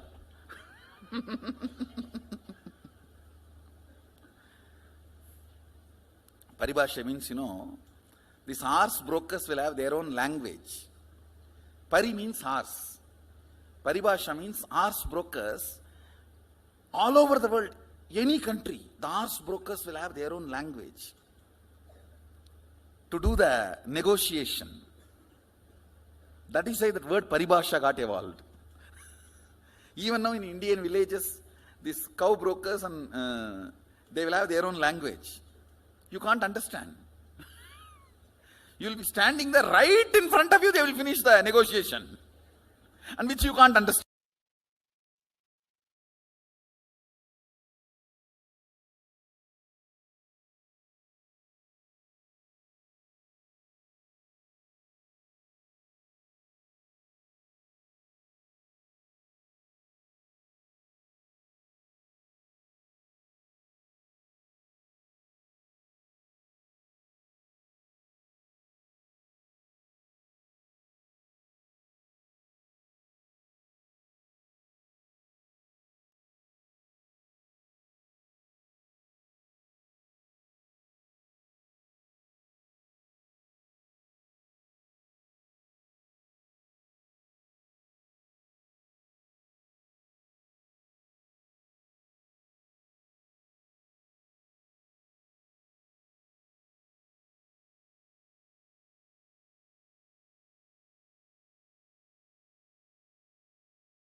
Nithyananda, welcome back to all of the viewers after that video that we saw, where the Supreme Pontiff of Hinduism literally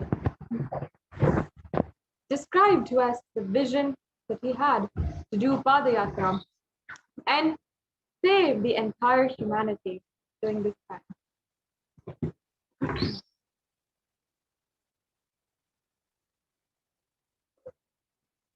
The Supreme Pontiff of Hinduism has made himself available yet again for the whole of humanity on this auspicious day of Guru Poornima. We are celebrating across the world in de facto spiritual embassies, Kailasas, across the world in different time zones, at different times in different countries. Many people who do not even know English, but out of their deep devotion to the Supreme Pontiff of Hinduism, they would like to offer and celebrate Guru on this very auspicious day. I welcome all of you who are joining with us across the world, who are joining from all the different Kailasas across the world, Los Angeles to Ohio, from UK to Dubai, and of course, all the different centers that we have in India. I welcome each and every one of you as we are celebrating each and every one of us for this Guru Poornima occasion, on this most auspicious occasion for Guru Poornima. Perhaps some of you are joining for the first time. I welcome each and every one of you.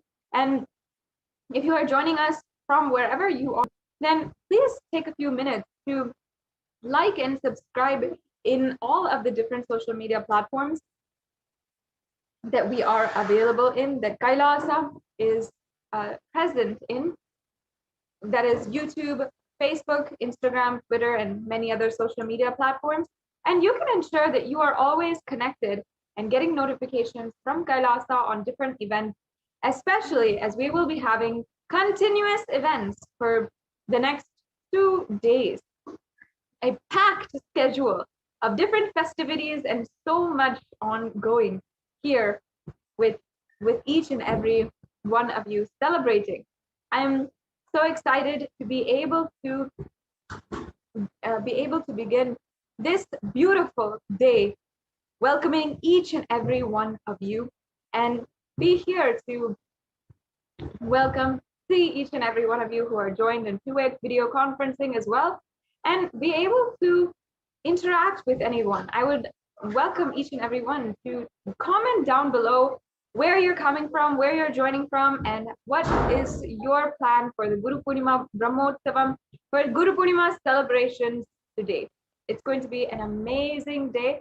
We have a fully packed schedule. In just a half an hour, we will be cutting over to the Adi Kailasa Sarvagnya Peetham, as well as all of the different temples across the world who are going to be welcoming the Supreme Pontiff of Hinduism on this auspicious day of Guru Poornima. The traditional welcoming we do for our Guru is with the Purna Kumbha, where we welcome him into the temple, we welcome him into our sacred inner space, and then we offer our respect. And after we give him the asanam, and after that we then seat him inside of our sacred inner space and begin what is the Pratyaksha Pada Puja. And that is the first event of today.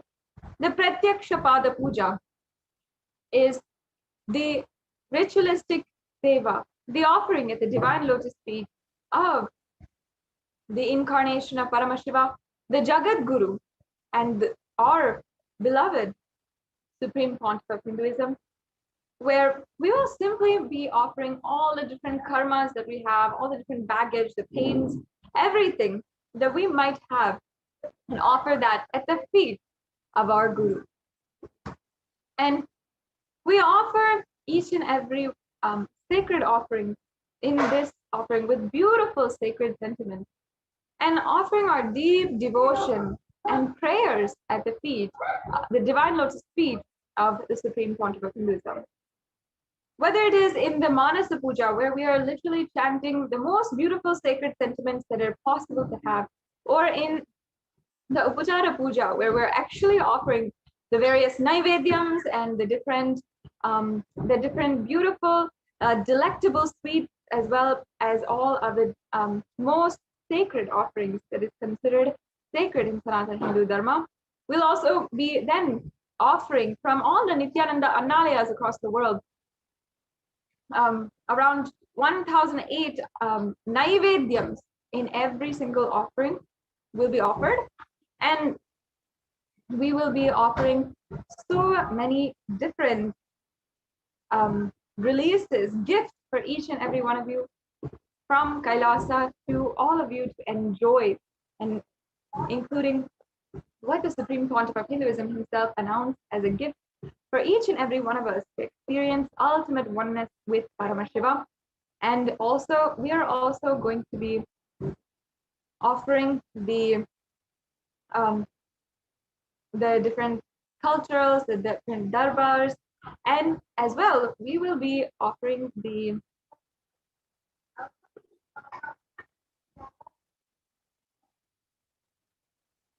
we will be offering even many different rituals today from the temple, from the Nithyanandeshwara Paramashiva Devalayam in Adi Kailasa Sarvagnya Peetham.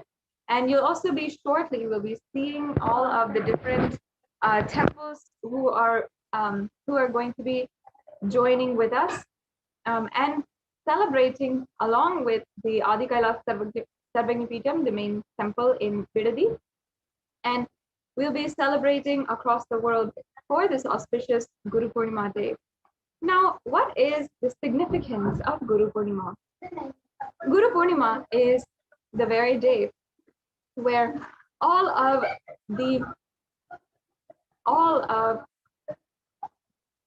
different energies, the planetary energies, they are aligning us towards Guru. And who is Guru in our lives? Every single incarnation of Paramashiva, everyone who is there always remembers Guru as the most important figure in Sanatana Hindu Dharma. In fact, Guru is even worshipped greater than God, and he is placed in a higher position more than God, because without the Guru, we will never be able to experience God. He is literally the doorway and even the one who has the key to the door to Paramashiva. It is often said in Supreme Pontiff of Hinduism, he's even said many times, if God shows up at your doorstep right now, you will not even realize it. And you might ask, can you show me your identification card? That is the precise reason why we need Guru in our lives. We need to be able to recognize God. We need to be able to see God. And the relationship that we have with the Guru is the most important, because it is the most closest thing we have to experiencing God within us. And that is the reason why it is so coveted, so much worship. The entire festival is dedicated to Guru himself and only to Guru. Guru is such an important aspect of Sanatana Hindu Dharma.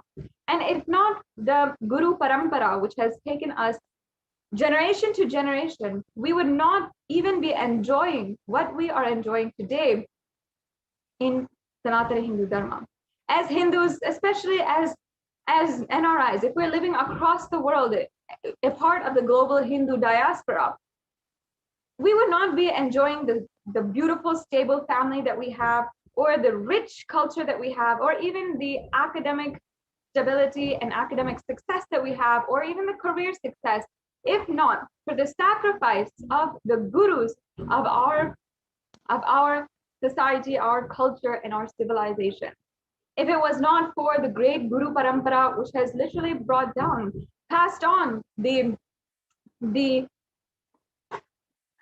culture of Hinduism, we would not even be able to enjoy Hinduism today. And we have to be very clear that whatever we enjoy from Sanatana Hindu Dharma today, it is because of the Guru Parampara. And the Supreme Pontiff of Hinduism, if not for the Supreme Pontiff of Hinduism reviving Sanatana Hindu Dharma today, taking on the responsibility as Jagat Guru, the Guru for the entire universe, today we would not even have one hope, or even a trace of hope for the future of Sanatana Hindu Dharma to survive. And even if we think of it, if we dream of it, the revival of Sanatana Hindu Dharma.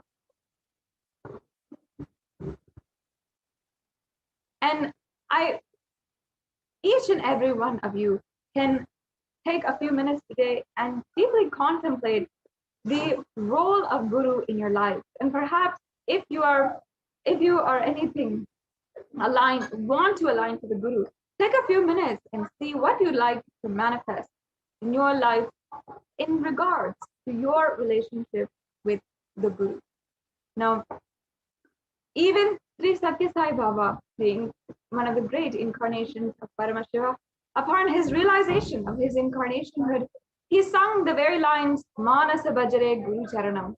And even Adi Shankaracharya had actually written and composed the most beautiful Guru Paduka Stotam, where he sings Ananta Samsara Dhara Naukayitabhyam Sri Guru Bhakti Kavyam, meaning that the Guru Bhakti is the boat which helps us transcend through all the different samsaras, the endless ocean of samsaras, and finally land at the Guru's feet.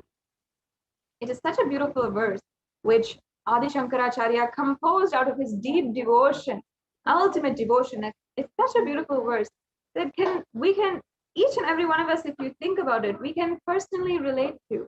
Of course, every one of us understands right now, especially the endless, seemingly endless ocean of samsara that we might be simply riding in a boat, and right now, even in a storm.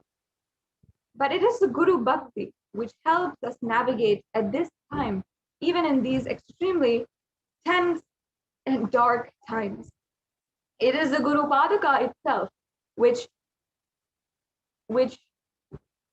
when we surrender to, helps us, clears all of our ignorance, removes all the darkness, and guides us into the light.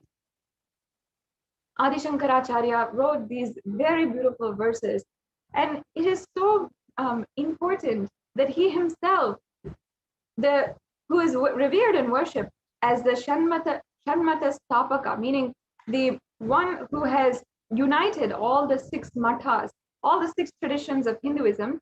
He is the one who has literally united and revived Hinduism as we know it today. And even he is bowing down, singing the praises of Guru in his life. It is such an important day that we are celebrating today. And I'm sure each and every one of you are tuning in right now. It's always so beautiful to see all of the different Kailashians who are joining us.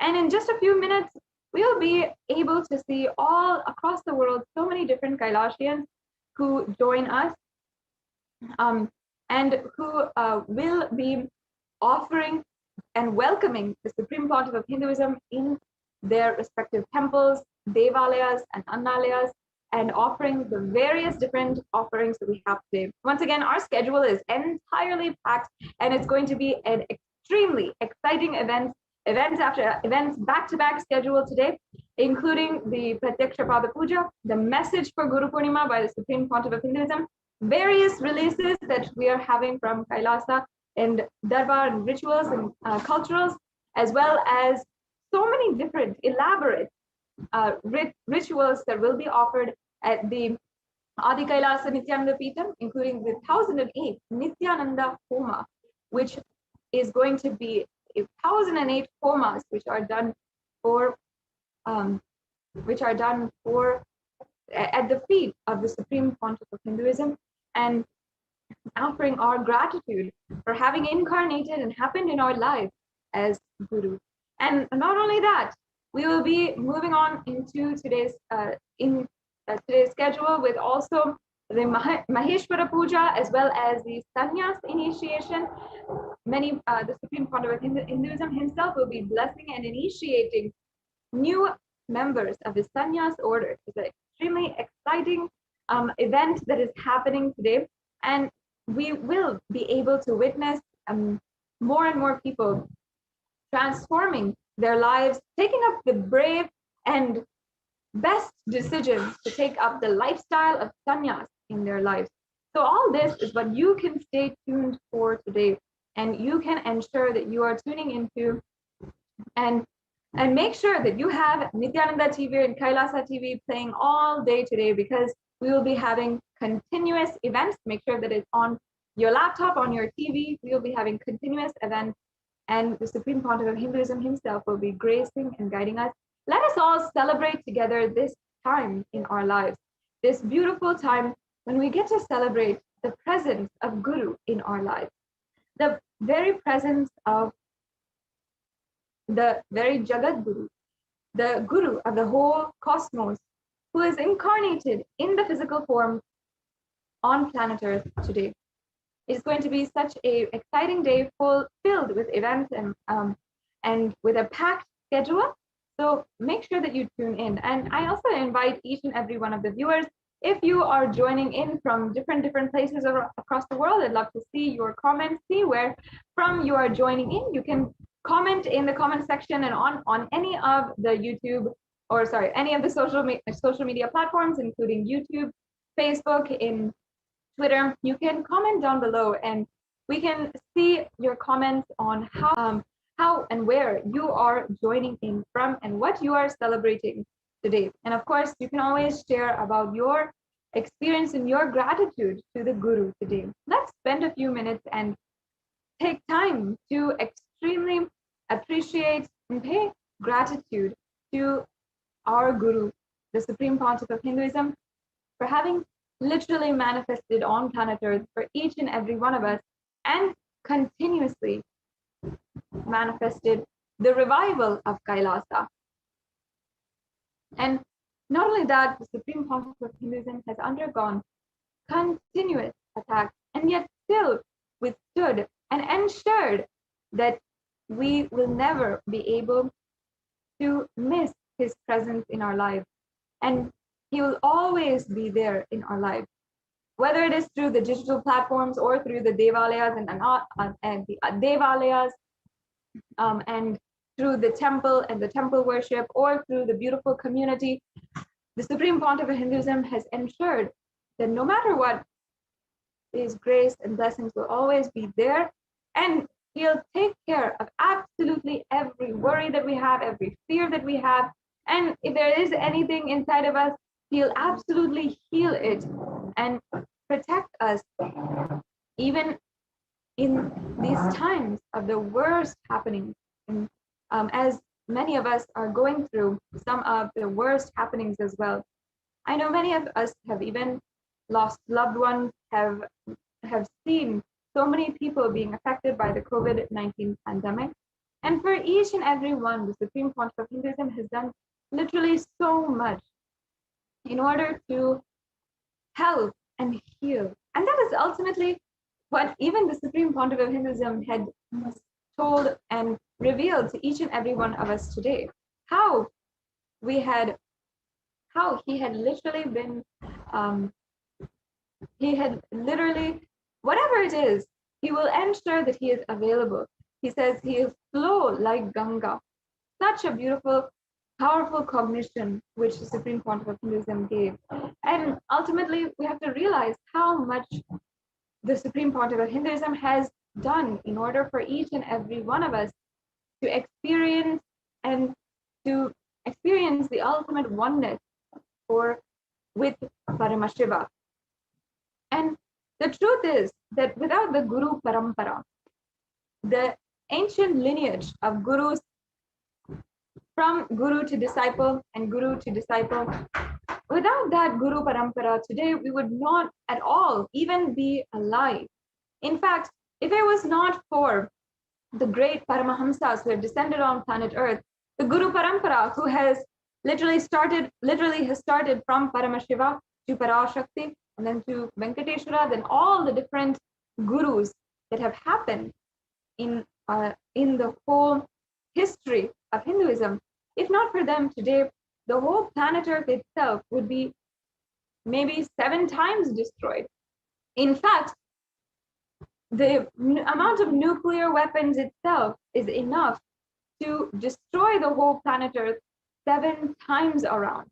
Why this is important is because continuously the gurus that have stood and brought humanity forward to the next super conscious breakthrough, like Swami Vivekananda and Paramahamsa Yogananda, and of course, before that, even Sri Ramakrishna Paramahamsa and Sri Aurobindo in recent days, and Maharishi Mahesh Yogi. And after that, so many different gurus who are great incarnations of Paramashiva, who protected the whole world and brought forth the ideas, the great powerful cognitions of Sanatana Hindu Dharma to the world, and ensured that the world would be protected from any evil forces that are trying to literally infest and inhabit the world and cause more and more suffering and destruction. If we even see during the time of Swami Vivekananda, as he was the first, one of the earliest gurus and most famous gurus and strong incarnations of Paramashiva, who had set forth and set foot in the United States for the first time. It was him who had literally brought forth the ideas of peace, have brought forth spirituality, and brought breakthroughs in so many different areas of the modern world in the making. Even even there's evidence of Nikola Tesla and so many different people who had collaborated and been initiated by Swami Vivekananda and had thus literally sparked the happening of the new age and how we are experiencing the world, the best things of the world today. In this way, the Guru Parampara has literally protected the world time and time again after every single incarnation has happened. And that is even what Bhagavan Krishna promises, that after every single time, that when the world needs, he will come down and he will ensure that he comes back for each and every one of us, that he restores the whole world and the good in the world. Just like that, today the incarnation of Paramashiva has landed on planet Earth. And each and every one of us today have the blessing to be in his presence. Now, just even if you are watching on your phone, maybe you are commuting, or maybe you are sitting at home and you're casually watching, still understand that Paramashiva, the embodiment of the pure consciousness, has manifested on planet Earth right now. And literally, you will see and have the darshan of Paramashiva today. And many of us will be offering the Pratyaksha Pada Puja.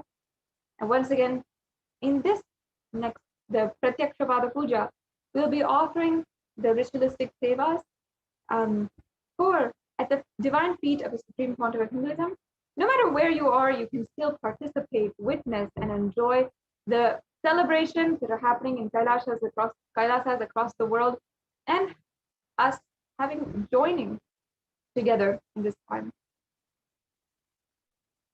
So today, all of us together can celebrate the happening of the avatar as Guru in our lives. And let us offer our deepest prayers at the feet of the Guru to achieve ultimate oneness with him and remove all the darkness, the ignorance that might be holding us at this time. Just with this offering of the Pratyaksha Pada Puja, so much can be relieved from our system, so much of baggage and burden that we might feel. So we're getting ready for the Pratyaksha Pada Puja right now.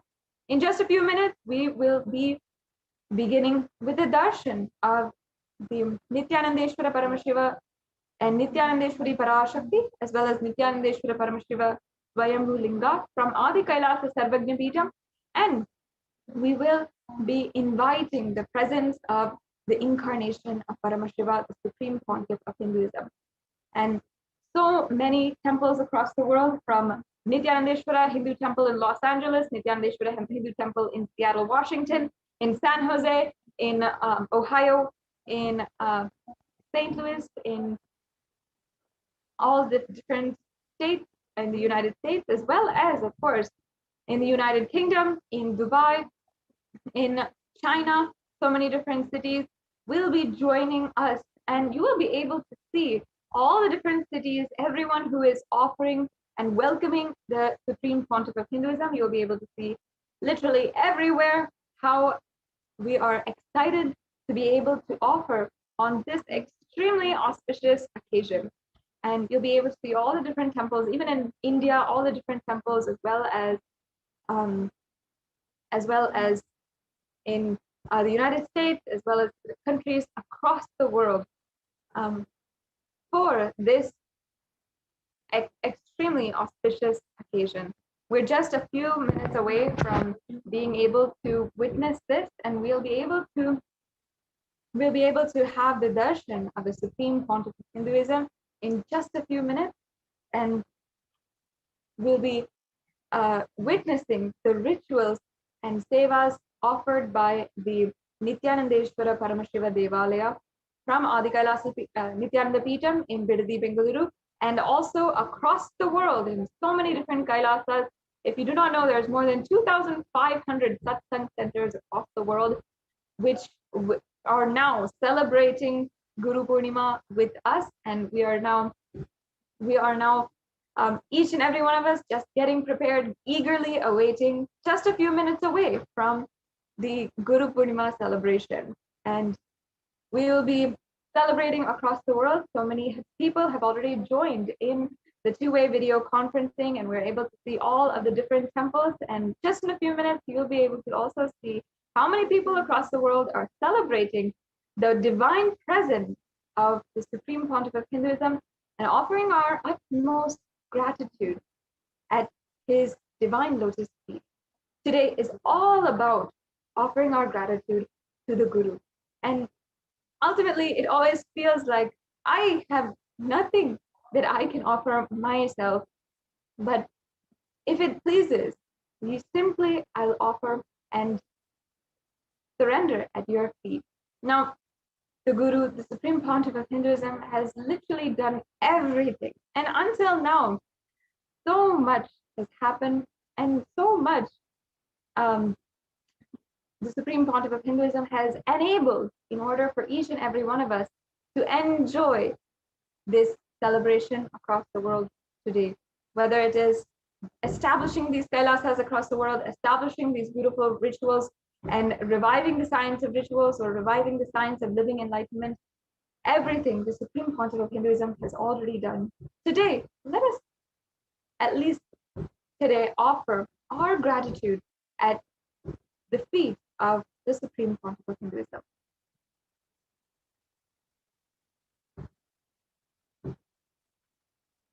Now we're just a few minutes away. I invite each and every one of you to comment down below, join in the celebrations, no matter where you are from. I'm sure that even if you are not joining in from different kailasas across the world, perhaps you're joining in alone somewhere, or you love to watch and you're tuning in for the first time, welcome. And welcome to this eternal celebration here at Kailasa.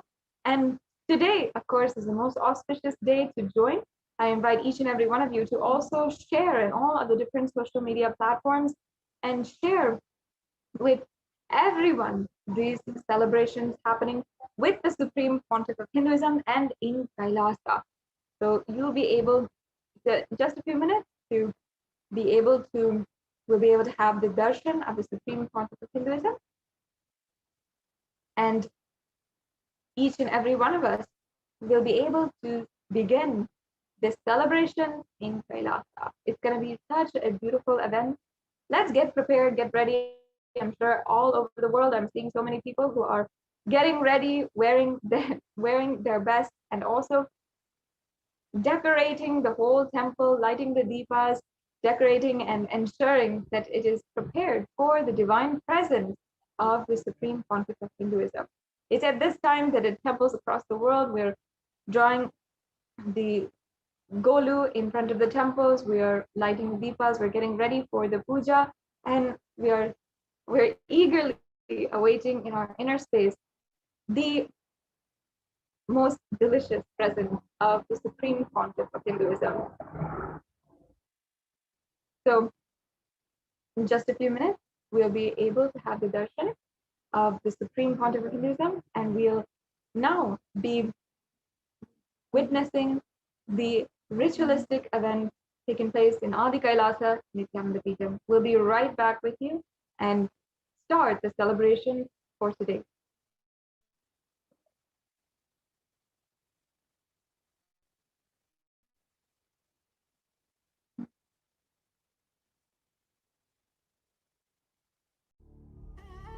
What I mean by the word e-Kailasa, listen intensely. Enlightenment ecosystem, literally enlightenment itself, in your own home, wherever you are. If you cannot come to Kailasa, it's okay. Kailasa can come to you. Kailasa coming to you is e-Kailasa.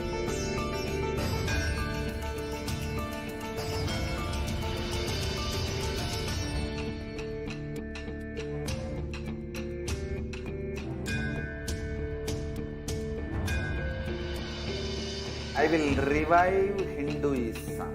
I am a Hindu revivalist, not by any revolution, but by evolution.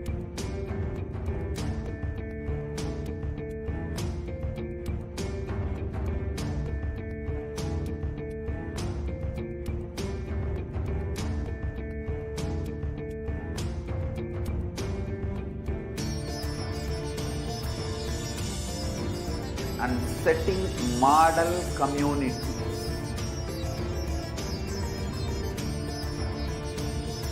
Kailasas, enlightenment ecosystems, Sarvanya Pitas all over the world.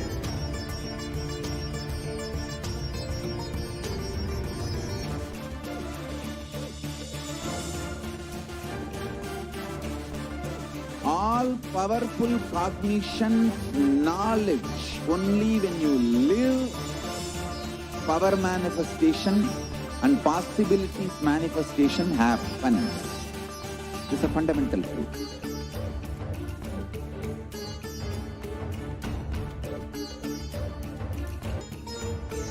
Hinduism cannot live exclusively as one sampradaya. No.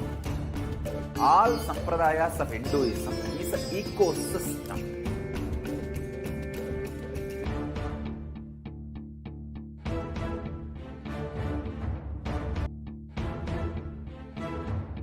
So don't keep quiet thinking that if one sampradaya is attacked, only that sampradaya is going to be affected. All of us are ecosystem.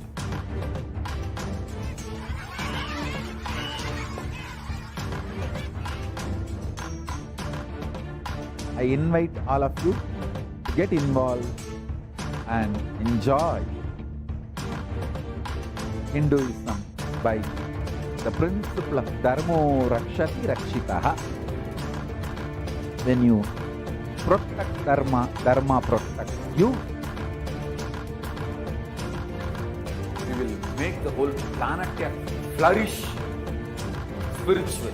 The spiritual prosperity will happen to the whole planet. We all have to coexist together.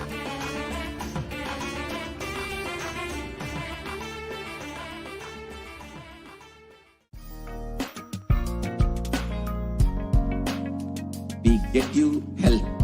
We get you ability to build beautiful relationships.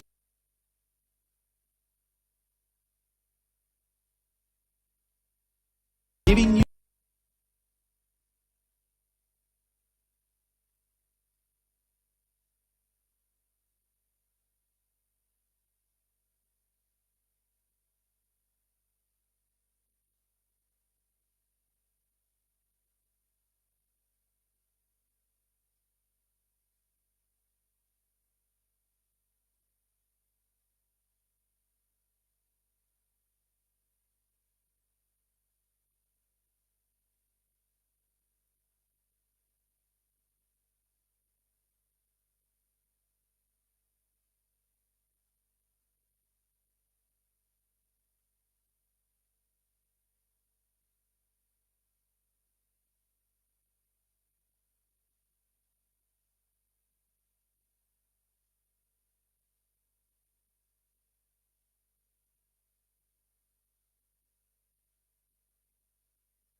न कर्मणा न प्रजया धनेन त्यागेनैके अमृतत्वमानशुः परेण नाकं निहितं गुहाय विभ्राजते तयतयो विशन्ति वेदान्तविज्ञानसुनिश्चितार्थाः संन्यासयोग यतयः शुद्धसत्त्वा ते ब्रह्मलोके तु परान्तकाले परामृता परिमुच्यन्ति सर्वे दह्रं विपापं परमेष्मभूतं यत्पुण्डरीकं पुरमध्यसद्गुस्तम् तत्रापि दह्रं गगनं विशोकस्तस्मिन् यदन्तस्तदुपासितव्यम् यो वेदादौ स्वरः प्रोक्तो वेदान्ते च प्रतिष्ठितः तस्य प्रकृतिलीनस्य यः परस्य महेश्वरः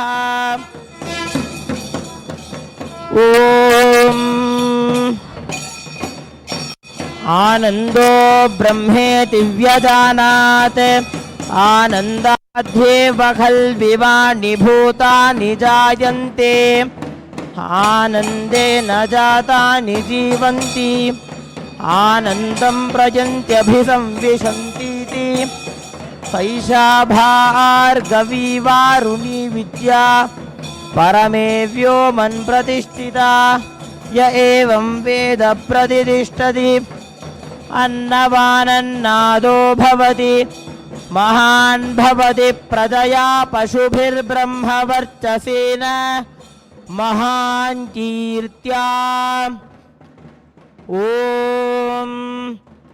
गणानां त्वा गणपतिगुं हवामहे कविं कवीनामुपमश्रवस्तमं ज्येष्ठराजं ब्रह्मणां ब्रह्मणस्पत आन शृण्वन्नोतिभिः सीदसादनम् ॐ श्रीमहागणपतये नमः प्रणो देवी सरस्वती वादेभिर्वाजिनीवती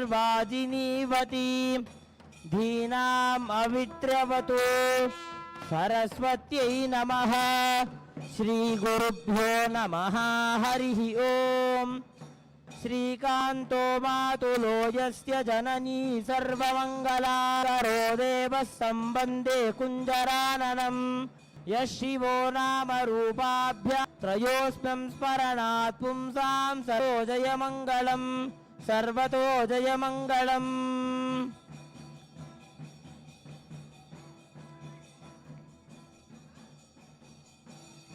ॐ गन्धद्वारां दुरादर्शां नित्यपुष्टां गरीषिणीम् ईश्वरीगुं सर्वभूतानां तामिहोपह्वये श्रियम् मनसः काममाकोतिं वाचः सत्यमशीमहि पशूनां रूपमन्नस्य मयि श्रीश्रयतां यशः कर्दमेन प्रजा भूतां मयि सम्भवकर्तम आद्रां पुष्करिणीं पुष्टिं सुवर्णां हेममालिनीं सूर्यां हिरण्मयीं लक्ष्मीं जातवेदो महावः तां महावः जातवेदो लक्ष्मीं मनपगामिनीं यस्यां हिरण्यं प्रभूतं गावो दास्योश्वान् विन्देयं पुरुषानहम्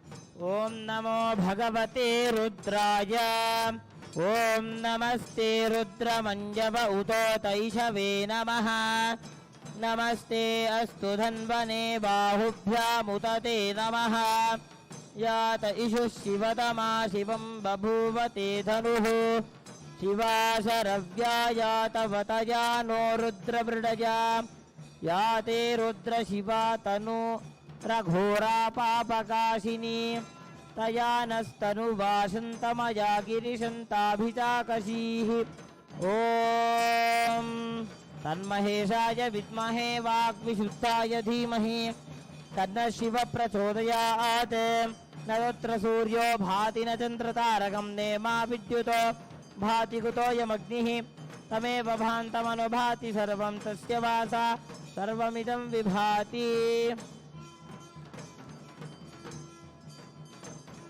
श्री नित्यानंदेश्वरी पराशक्ति समेत श्री नित्यानंदेश्वर परमशिवाय नमः। श्री सर्वदेव देवी स्वरूपाय भगवते श्री नित्यानंद परमशिवाय नमः।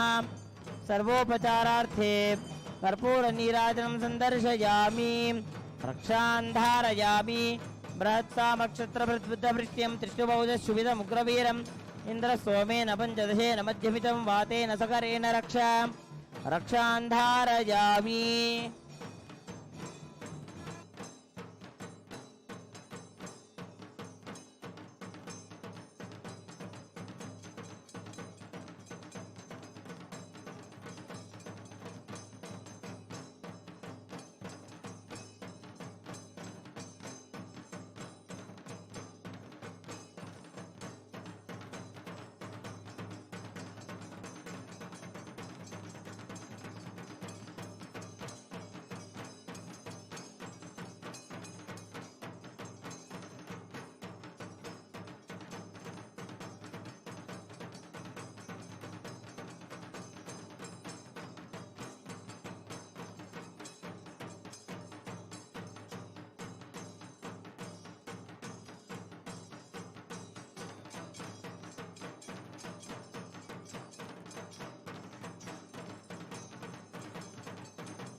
न तत्र सूर्यो भाति न चन्द्रतारकं नेमा विद्युतो भाति कुतोऽयमग्निः तमेव भान्तमनुभाति सर्वं तस्य भासा सर्वमिदं विभाति तन्महेशाय विद्महे वाग्विशुद्धाय धीमहि तन्नः शिवः प्रचोदयात् हंसाय विद्महे परमहंसाय धीमहि तन्नो हंसः प्रचोदयात् ईशानः सर्वविद्यानाम् ईश्वरः सर्वभूतानां ब्रह्माधिपति ब्रह्मणोऽधिपति ब्रह्मा शिवो मे अस्तु सदा शिवोम्। श्री आदिगुरुदक्षिणामूर्तये नमो नमः। कल्पवृक्षाय नमो नमः। कर्पूरनीराजनं सन्दर्शयामि।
ॐ प्रातर्निं प्रातरिन्द्रगुं हवामहे प्रातर्मित्रावरुणा प्रातरश्विना प्रातर्भगं पूषणं ब्रह्मणस्पतिं प्रातः सोममुत रुद्रगुं हुवेम आध्रश्चित्यं मन्यमानस्तुरश्चिद्राजाच्चित्यं भगं भक्षीत्या भगप्रणेतर्भगसत्यराधो भगेमा धियमुद वददन्नः भगप्रणोदनयगोभिरश्वैर्भगप्रणृभन्द्रबन्तस्याम उतेदानीं भगवन्तस्यामोतप्रपित्वमुतमध्ये अह्नाम् उतोदिता मघवन् सूर्यस्य वयं देवानागुं सुमतो स्याम भग एव भगवागुम् अस्तु देवास्तेन वयं भगवन्तस्याम तन्त्वा भगः सर्व इज्जो हवीमि स नो भगपुर एता भवेह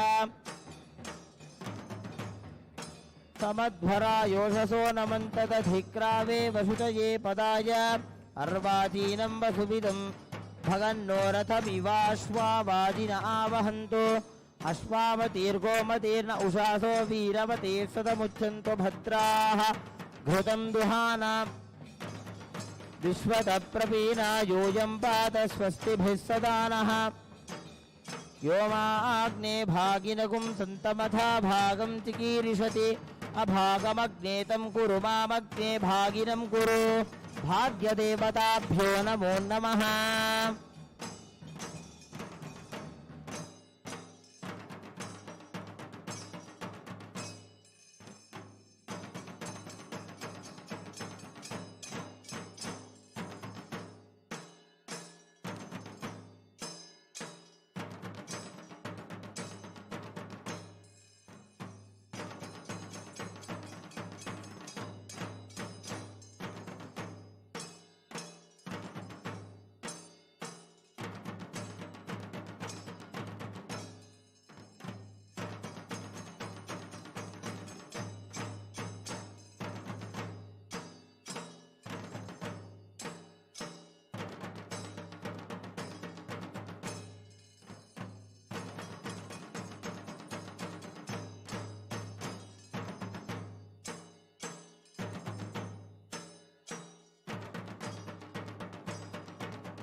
हदरं मधुरं वदनं मधुरं हदरं मधुरं वदनं मधुरं नयनं मधुरं हसितं मधुरं नयनं मधुरं हसितं मधुरं हृदयं मधुरं गमनं मधुरं हृदयं मधुरं गमनं मधुरं नित्याधिपते नित्यं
Nithyanandam.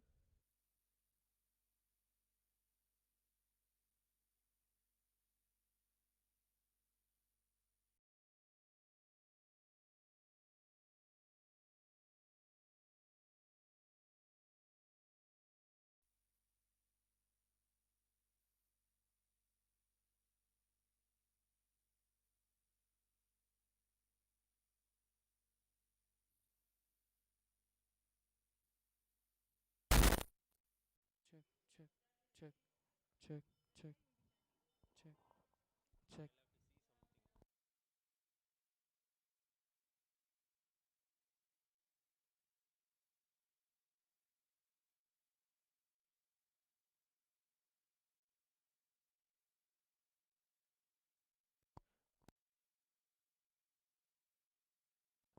Nithyanandam.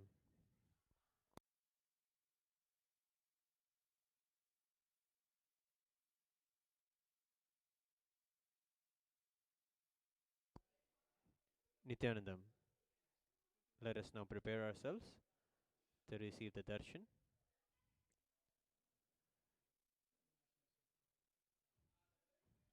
of the Supreme Pontiff of Hinduism, Jagat Guru Mahasannidhanam, His Divine Holiness, Bhagavan Sri Nithyananda Paramashivam, on this auspicious day of Guru Poornima.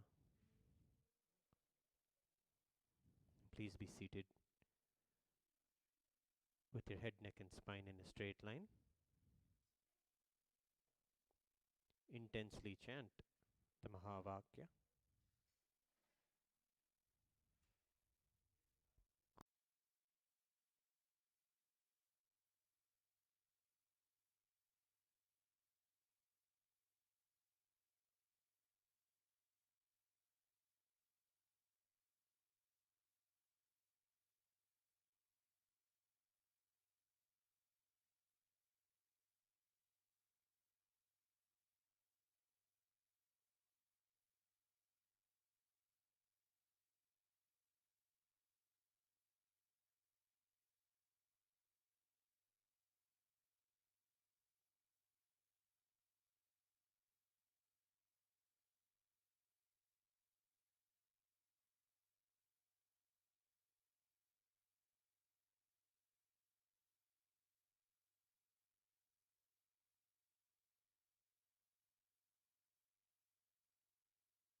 Nityanand परमशिवोऽहम्